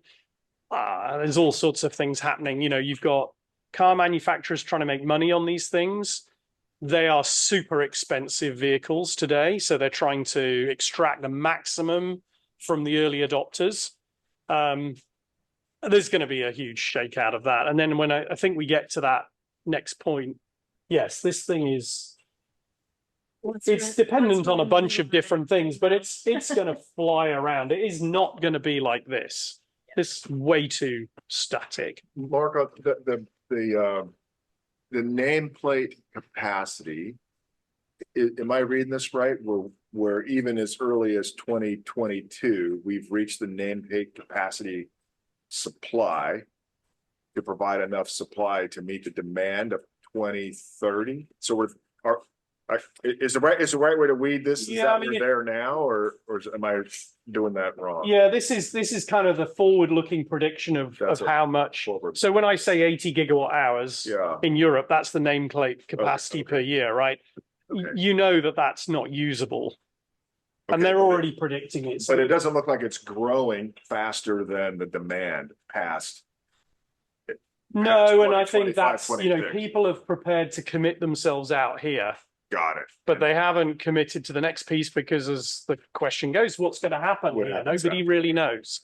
But right now, there's 2-to-1 on supply versus demand, as everybody stated. I mean, most Western governments have said, okay, no new internal combustion engine vehicles after 2035. Right. Are we going to stick with that or not? Find out. That's not the administration. Okay, let's keep going.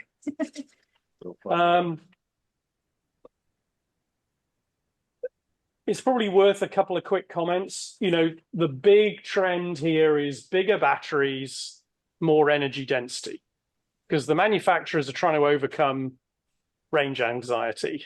Whether it's real or not, you guys can comment, but for non-EV users, range anxiety hits the top of the list, which is why I still don't know why companies don't actually tell you what it's really going to do. Just seems like you would be adding to the anxiety if you're constantly thinking, well, I know it said 300 miles, but I'm only going to get 240. So really a lot of work in that. And I can't even tell you how many startups we're aware of trying to build new battery chemistry that's going to add more. On average, batteries over the life, over the development cycle have been improving about 8% per year if you drew a line. This is not that it's a nice steady increase. They come as breakthroughs, which is why I'm saying, another 3 years, we're going to see some big step gains. We're driving cars that are equivalent to a 1920s gas car at this point, which any of you brass car enthusiasts will know. They're kind of fun, and some of them were actually quite quick, but relatively to a modern car, we're in the early days of the technology.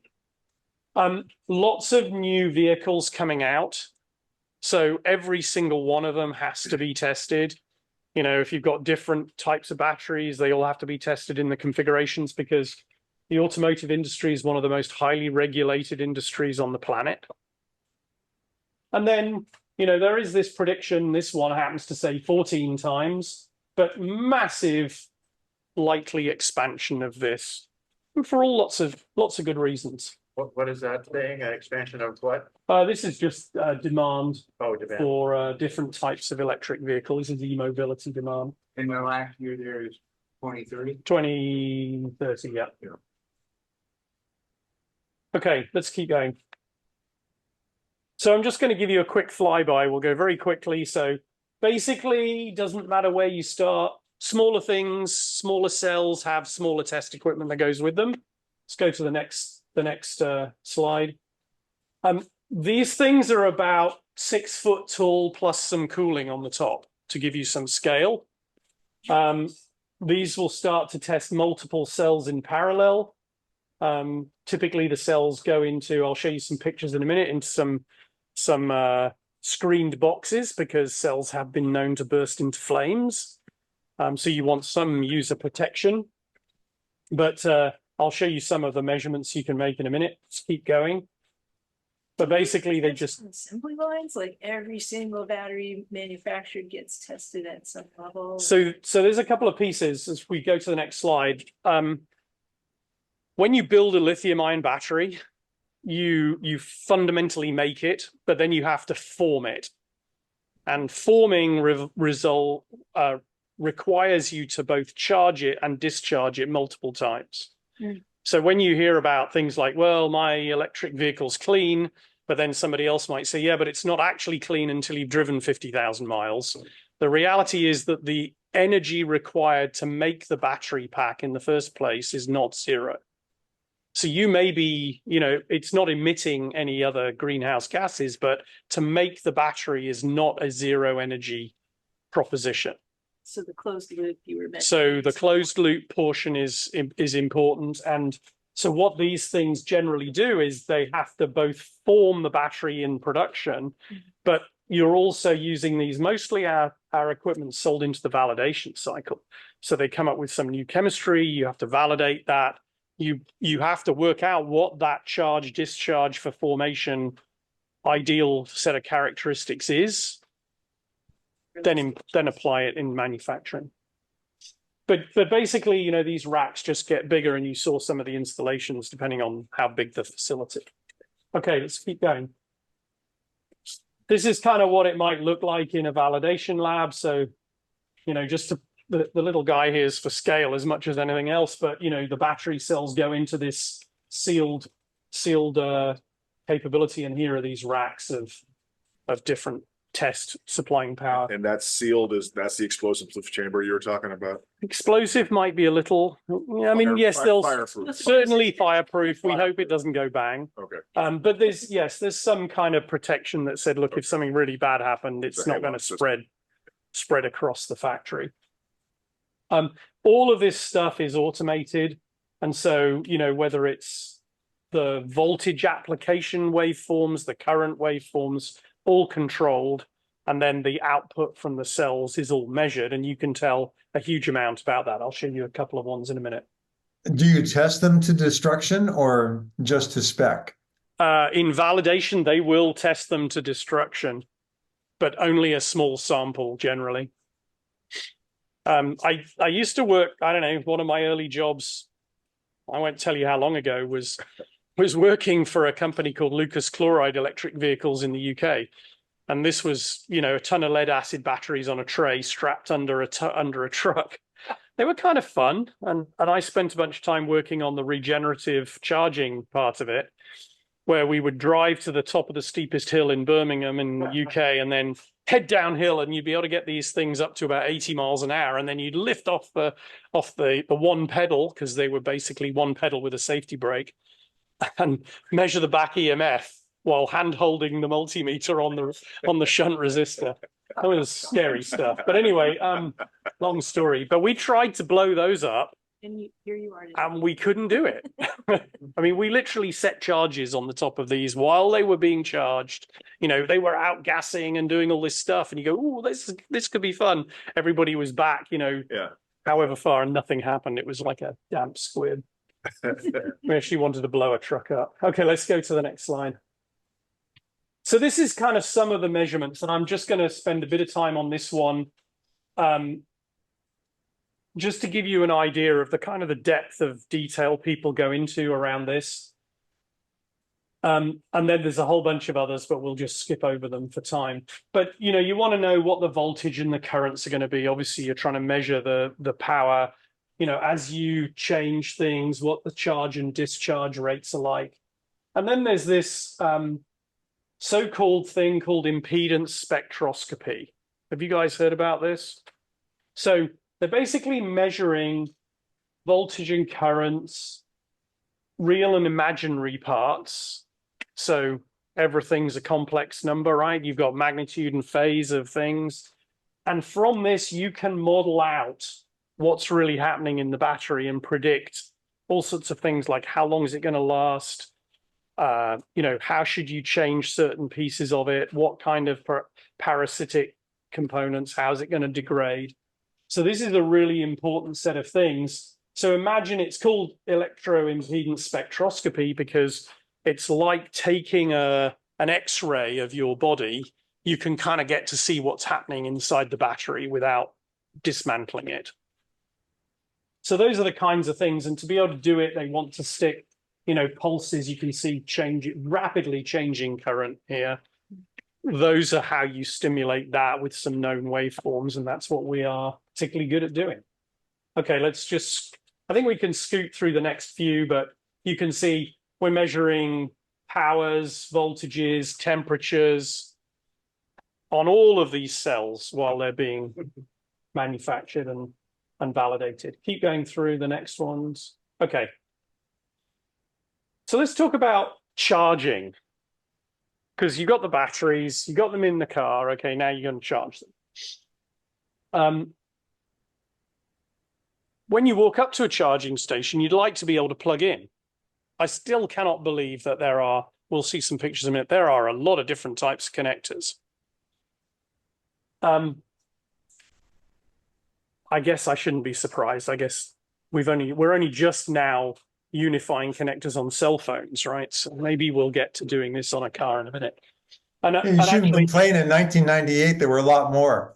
Well, that's probably true. Yeah, that's not counting. Somebody mentioned connecting on with jumper cables earlier. Yeah, right. Let's not do that.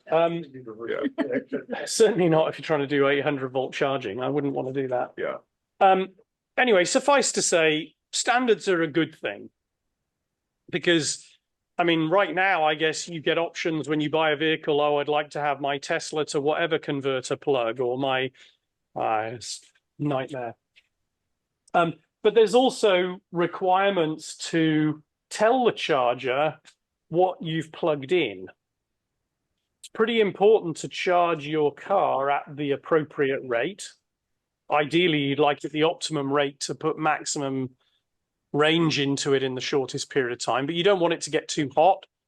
You don't want to, you know, do any other damage. So there is a whole bunch of protocols that go backwards and forwards. And, you know, as it says, you maximize the power, future-proofing, so on and so forth. So I think I mentioned earlier, the expectation is there's going to be 5 times the number of chargers by the end of the decade that we have today. It's got to be a good thing. But rolling that out is not going to be a trivial problem. And then you've got all of the issues of, well, how many of them really work today versus not? Sounds like you had a good experience. Not too many of them were broken. But monitoring, how do you do the payment? How do all the systems work is quite challenging. So let's keep going to the next slide. I think I've got a couple of, yeah, keep going.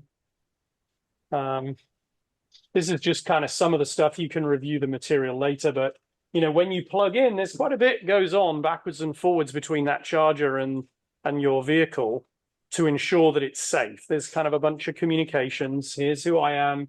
Okay, fine. There's lots of different specs at the moment. Some of them are converging.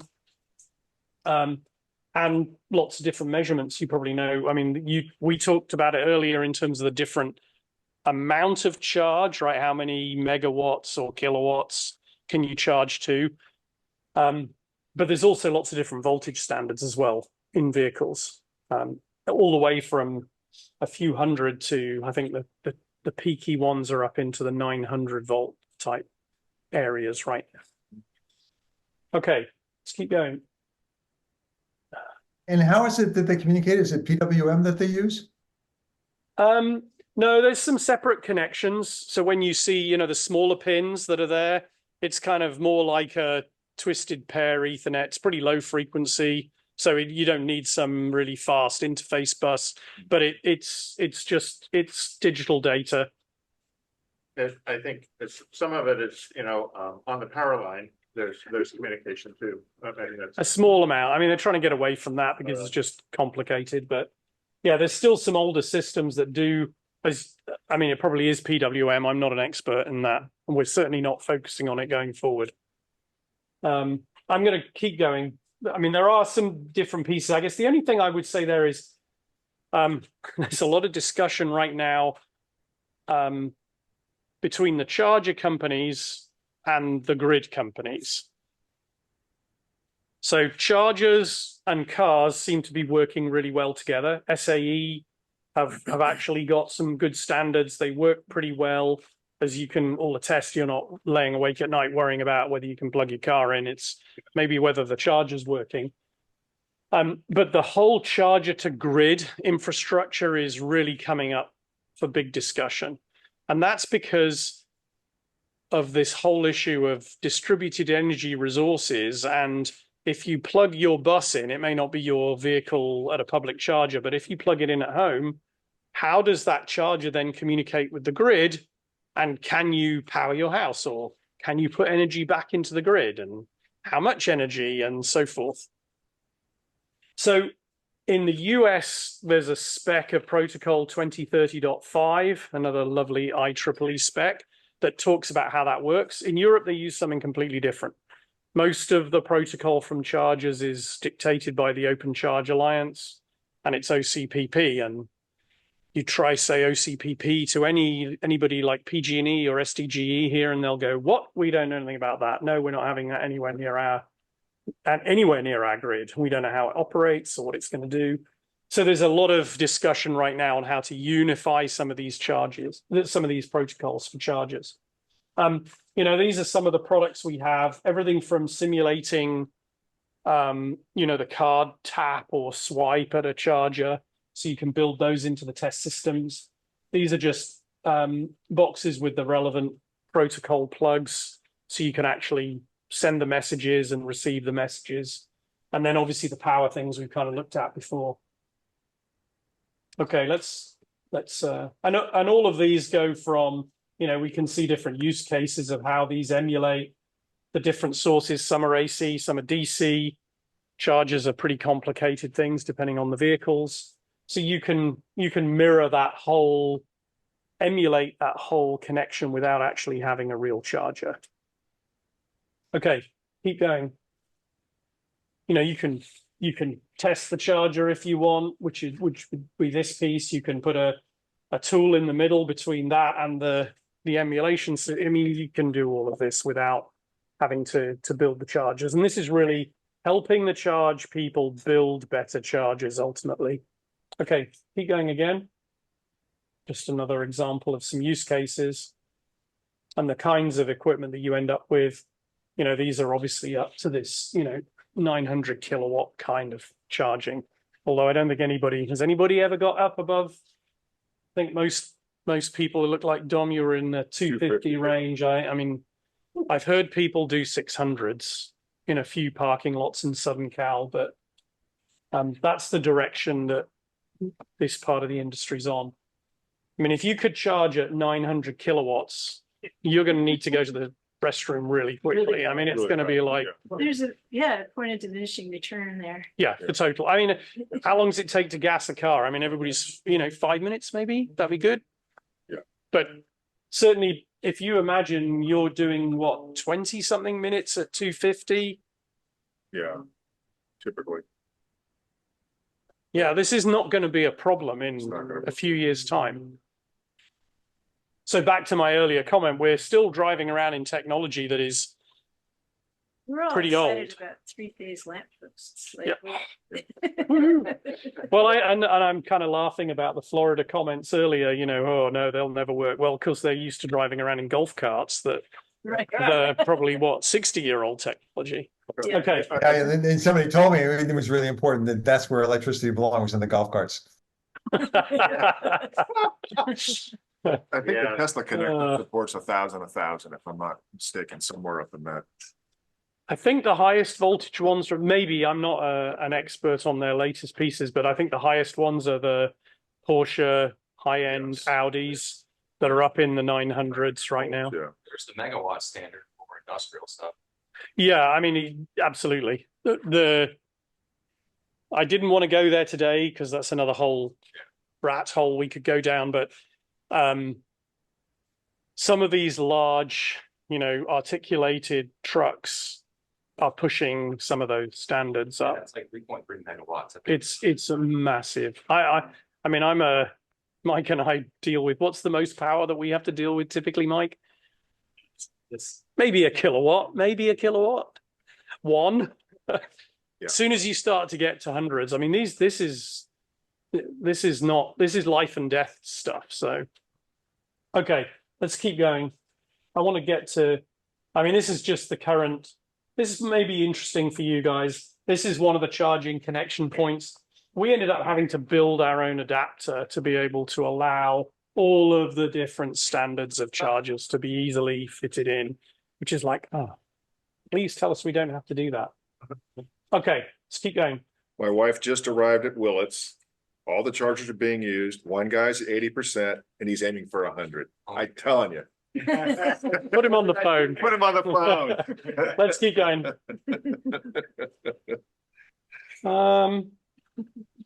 I think we'll skip that one for today, given where we are. Let's talk a bit more about grid edge. So I think a couple of folks talked about charging at home. Most people seemed like they were charging at home, whether it was cheaper or not. Certainly, I think the idea is if you've got solar, this is perfect, right? It's clean electricity, straight in. It's very inexpensive for you, particularly if it's during the middle of the day, and it's middle of the day charging. Perfect. That's not when the rates are pretty low, right? I mean, the rates in the weather. Up to 3 p.m. Yeah, I was going to say rates are really low between what? 10 or 11 and 3. No, midnight until 4. Yeah, midnight till 4 is probably the very lowest. Yeah. But that 3 to 9 period or 3 to 7 is really ugly, mainly because in California it's cooling. And most of the energy actually goes into heating or cooling. That's when typically it's being used. The nighttime stuff is cheap because you've got all of these big gas and coal-fired power stations running. What are you going to do? You've got to get rid of the electricity somehow. It doesn't just disappear. You have to actually send it somewhere. So, we'll try and send it into the grid somewhere else. But that's why it's cheap. They want to get rid of it. But clearly battery, solar to battery, optimum situation. Now, I think the grid guys are beginning to wake up to the fact that with lots of these electric vehicles out there, I mean, how many, 50 million or whatever, there's a lot of storage rolling about on wheels. Yep. And if we think about how much is a car actually being driven, aside from Dom's weekend trips, generally it's, I mean, is it even an hour a day? Yeah, right. So that gives you 23 hours a day of having it connected somewhere, or at least it's stationary somewhere. If it was connected, you could use all of that to help stabilize the grid and so forth. And that's really what's driving this revolution in energy and this drive to have everything interconnected. Let's go to the next slide. Keep going. There's lots of acronyms, by the way, V2G, V1G, blah, blah, blah. Yeah. New chargers that are bidirectional, can they do not active power, active correction, but can they provide reactive power? Is that a telco solution that you guys are targeting? So the new standard, the 1547 standard for distributed energy resources, so they don't specify what's on the back end of it. Could be a solar panel, could be a battery, could be a car. requires that it has active power factor correction. In other words, you can dial in the power factor anywhere from, I think, 0.9 capacitive to 0.9 reactive. And that's part of the communication protocol that they test. So essentially what that means is they can be stuffing power into you or sucking power out of you to help them balance the load on the grid. And once you get into the gory details, it is the balance of the reactive power factors that is the early indicator, let's say, of the grid being out of balance. Power factors. You can start to see it. They'll first do it because they're measuring the phase on the grid. And that's where they first see it. And if it starts to go out they've got 15 seconds to do something about it. Otherwise, something bad will likely happen. But that's exactly so these DERs, that's the hot term. There's going to be millions of them, and they all have to pass certain specs. One of the interesting ones, by the way, that is one of the most difficult to measure is that they have to pass a spec that the grid people call anti-islanding. Have you heard this term? So anti-islanding is where you have a solar system or a battery system, so it could be your car plugged in. The grid around you is turned off, but you're still generating energy. So you are charging the grid. Now, why does the grid guys worry about that? Well, they think it's off.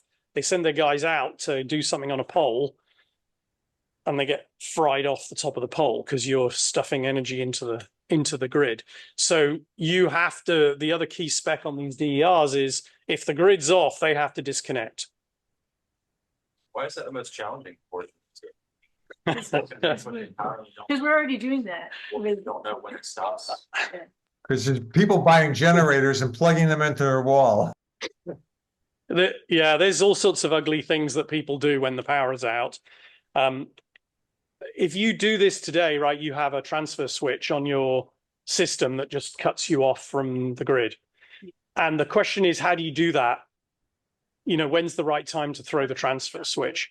And the DER has to tell the transfer switch, or it has to have a transfer switch in it to do that. And the thresholds of when that happens is why it's such a difficult measurement. And in fact, to do it, you know, it's all manual. You have to set up the phase of the incoming and outgoing electricity, and it has to detect this phase transition. So I'm not trying to sync to inverted sine wave. Yeah, because you don't want this thing out of sync at all. And it's that subtlety of when does it shift and how long does it take that is the challenge in validation. Okay, let's go to the next slide.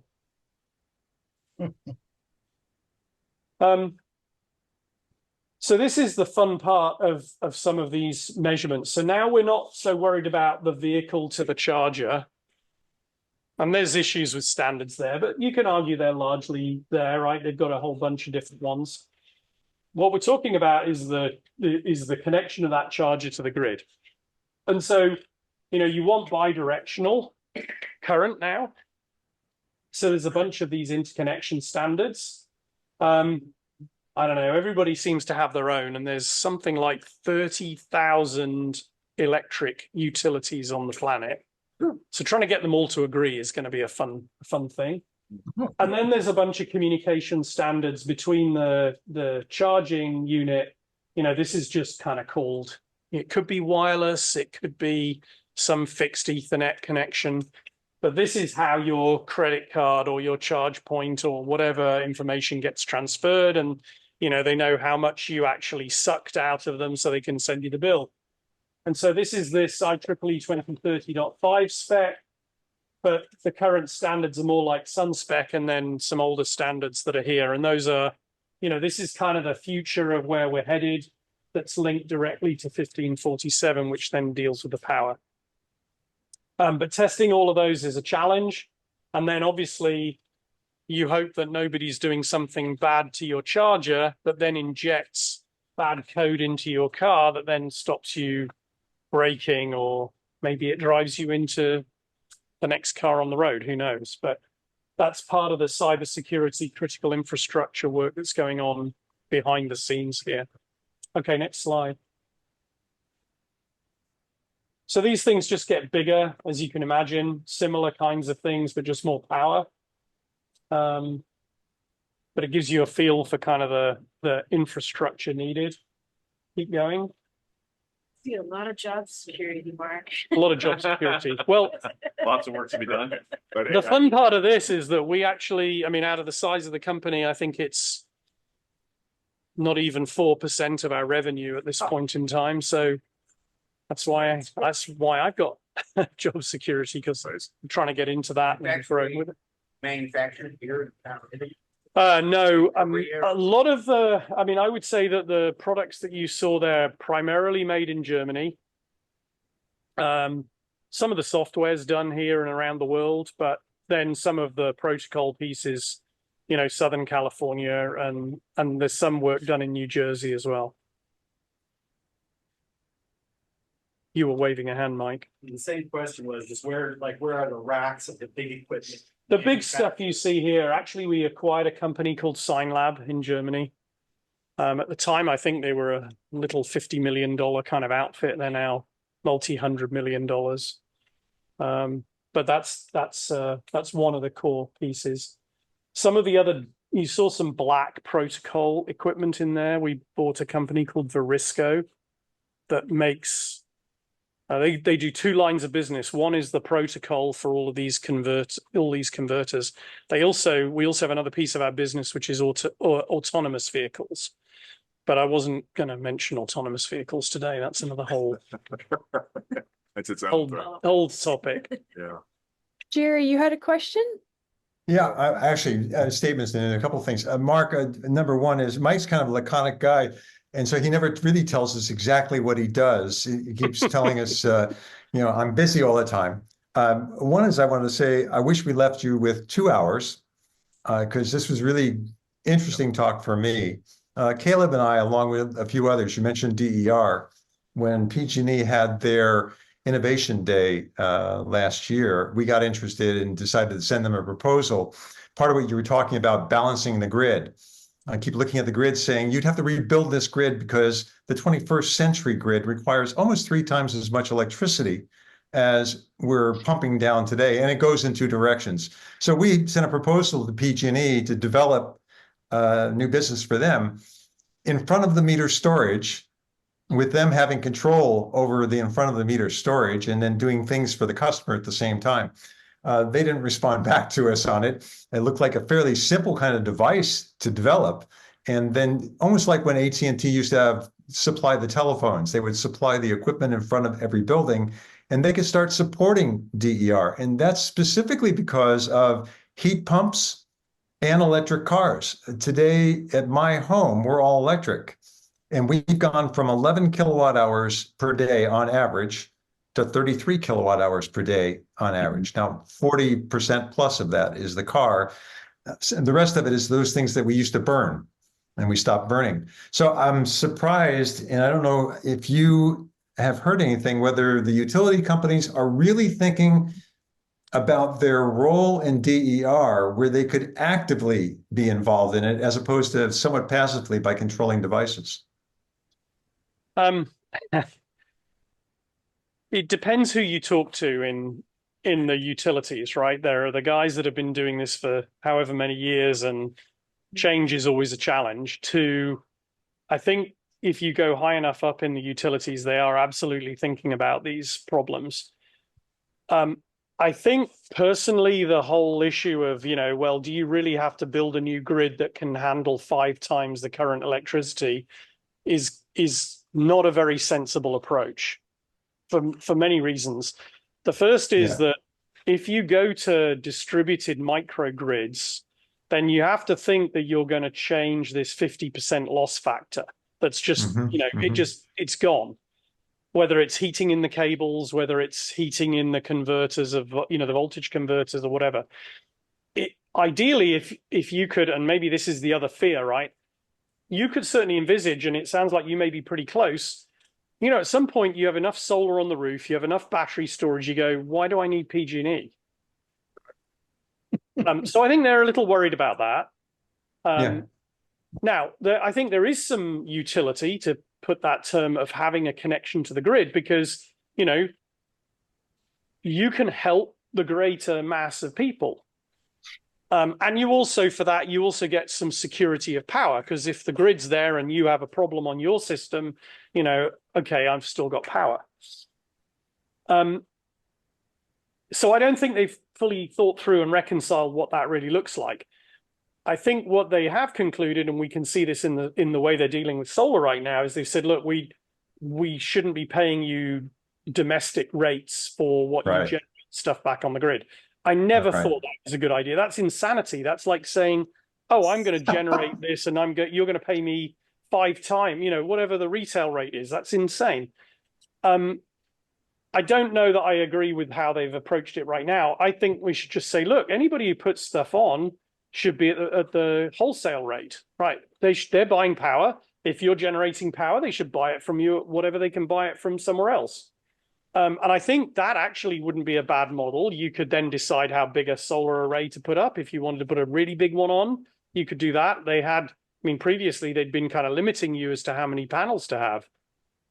So the net energy meter. You and I might need to become friends, because quite frankly, I put solar on my house in 2006. And by 2007, I tried to launch a startup with a friend because I go, this is a crazy model. They're paying me retail for the energy that I'm pumping back, and they're providing a service. By the way, then the presentation we sent to PG&E, we tried to solve the problem for them about being out of business. If they put the storage in front of the meter and they change the tariffs, so the tariff you pay for transport across the meter in both directions, and that becomes their business. We're transporting. We're not in the energy business. We're transporting. Okay, you've made too much power. We're not going to give you credit for it. We're going to just put it across the meter. We're going to charge you putting it across the meter into the storage we provided for you, or wherever it goes to. And when we give it back to you, we're going to charge you for the transport again. And at that point, people start to understand that it's not the energy that PG&E, that the utility is getting paid for. It's for the transportation. And if you actually look at the tariffs, more than 50% of the fee that we pay today is transportation. It's not the energy. Yep. No, totally agree. I mean, the sooner everybody realizes that, you know, there is utility to having that connection, but that's what you're paying for. Okay, let's move on. And I think the microgrids also bring the other piece, right? Which is if you can use the energy as close as possible to where you're generating it, you lose less. So I think if you do that math, you don't have to go anywhere near 5x the amount of energy on the grid. It probably doesn't move a huge amount from where we are today. So if NEM 2.0 was paying retail, 3.0, is it close to wholesale or is it below in this crowd? I haven't looked at the 3.0. It's higher than wholesale, because wholesale moves all the time. It's much, much lower than retail. And in fact, Henry sent me a note recently pointing out PG&E just increased their rates by 40 to 50% on each one of our tariffs to cover for all of the losses they had from lawsuits. Which is, I mean, yeah, there's so much wrong with that. It's just crazy. So I think if we got to a sensible market solution, which was even at retail, I mean, if they want to still stimulate homeowners to put solar on their roofs, you can argue that's the only argument to say they should have paid retail before, just as a stimulus to help people put more solar on, because there's a benefit to them. I mean, you could do it I think they're doing it more for batteries right now in terms of stimulus, right? Not for the panels, because they want more storage. But I think once you get to that balance of say, hey, look, we're going to pay you this, and you're going to pay us that for the connection, because there's value to you in that, then the rest just flows and should separate the incentives and have the incentives be at federal and state level. I don't even think you should have I mean, the incentives can then be for where they should be focused, I think, which is on a capital investment, right? Do you want people to be doing this? Okay, we'll make it a little bit more attractive. But I mean, even the tax relief is probably fine. I don't know about giving people money or anyway. I've been eager to make a comment that just I picture you and other people at Keysight being pretty excited when at some point someone went, aha, we could put our testing equipment in this whole new technology and fill this niche. And I don't know if that's true or if that's the way it was, but somehow I picture at some board, some meeting at some point, and someone said, "Hey, let's do this," and then it all took off. But I don't know if that's the way it would work. Well, I mean, we certainly get to that state when we're acquiring companies and we look at this and go, yeah, do all the trends align? And yeah, because buying a company is not a cheap outlay in terms of money, and then you've got all the challenges of integrating and so forth. So that was definitely the case when we got into some of this business. Now it's okay, how can we drive it further, generate more? Yeah. And we're just scratching the surface even today. Because even here at Thunderstruck with a very small relative battery testing situation, we wish we had a tool that was not too horribly expensive that we could do battery testing and pump it back into the grid and not waste energy, just like you were saying. So it's even though we would never be able to use the level of equipment you have, that well, there's some smaller one. I mean, the smaller ones are maybe only yay big. Yeah. That's what they do. Yeah, okay. But that concept is kind of universally important in the industry, it seems like. So it's exciting. Yeah. No, it's fun times. Yeah. Lots of places to go, but I think you'll see a lot of disruption as well in the next few years because some of this has to get sorted out. Good. Well, thanks for the questions, and hopefully that was interesting. And Thanks for telling us. you learned a few things. Thank you so much. Okay, thanks.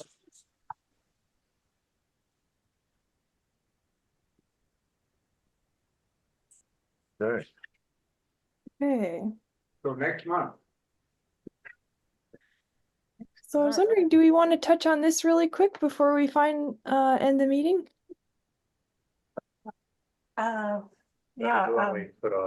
Didn't quite get a video out this month, but I did want to let you know that I updated the electric vehicle incentives, which does include some information about charging.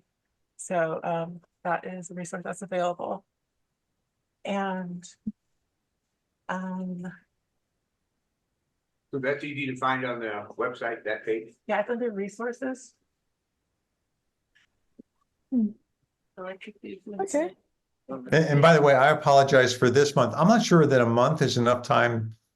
It's enough time to do a video if you know exactly what you want to do. And when I started outlining and sent to the folks who were interested in working on it with me, there's so many topics on charging, and I didn't know where to start, and then I had to leave the state. So that kind of killed it.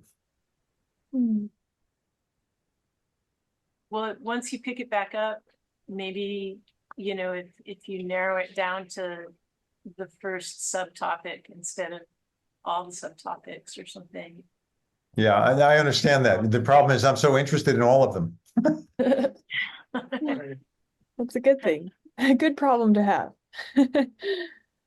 Okay. So our next meeting will be March 9th. And I guess the venue has been already chosen, Thunderstruck Motors, sounds like, and Zoom. And we're looking for a presentation. All right. What did we chase them on the list? Well, I think we had a few ideas. We'll probably need to do a little update on Earth Day prep and then think about a presentation topic. Yeah. We can also all look forward to a 13% additional rate increase from PG&E in March. Oh, there you go. Something mark on your calendar. That's right. The quarterly increase. Quarterly PG&E increase. Yeah. Very good. Thank you. All right. All right. Very good. Thanks everybody online. Thanks everybody. Good to see you, Bruce. Yeah, likewise. And Ayla. thanks to you and Cecilia for a great job. An amazing job. I've been amazing job. Yeah.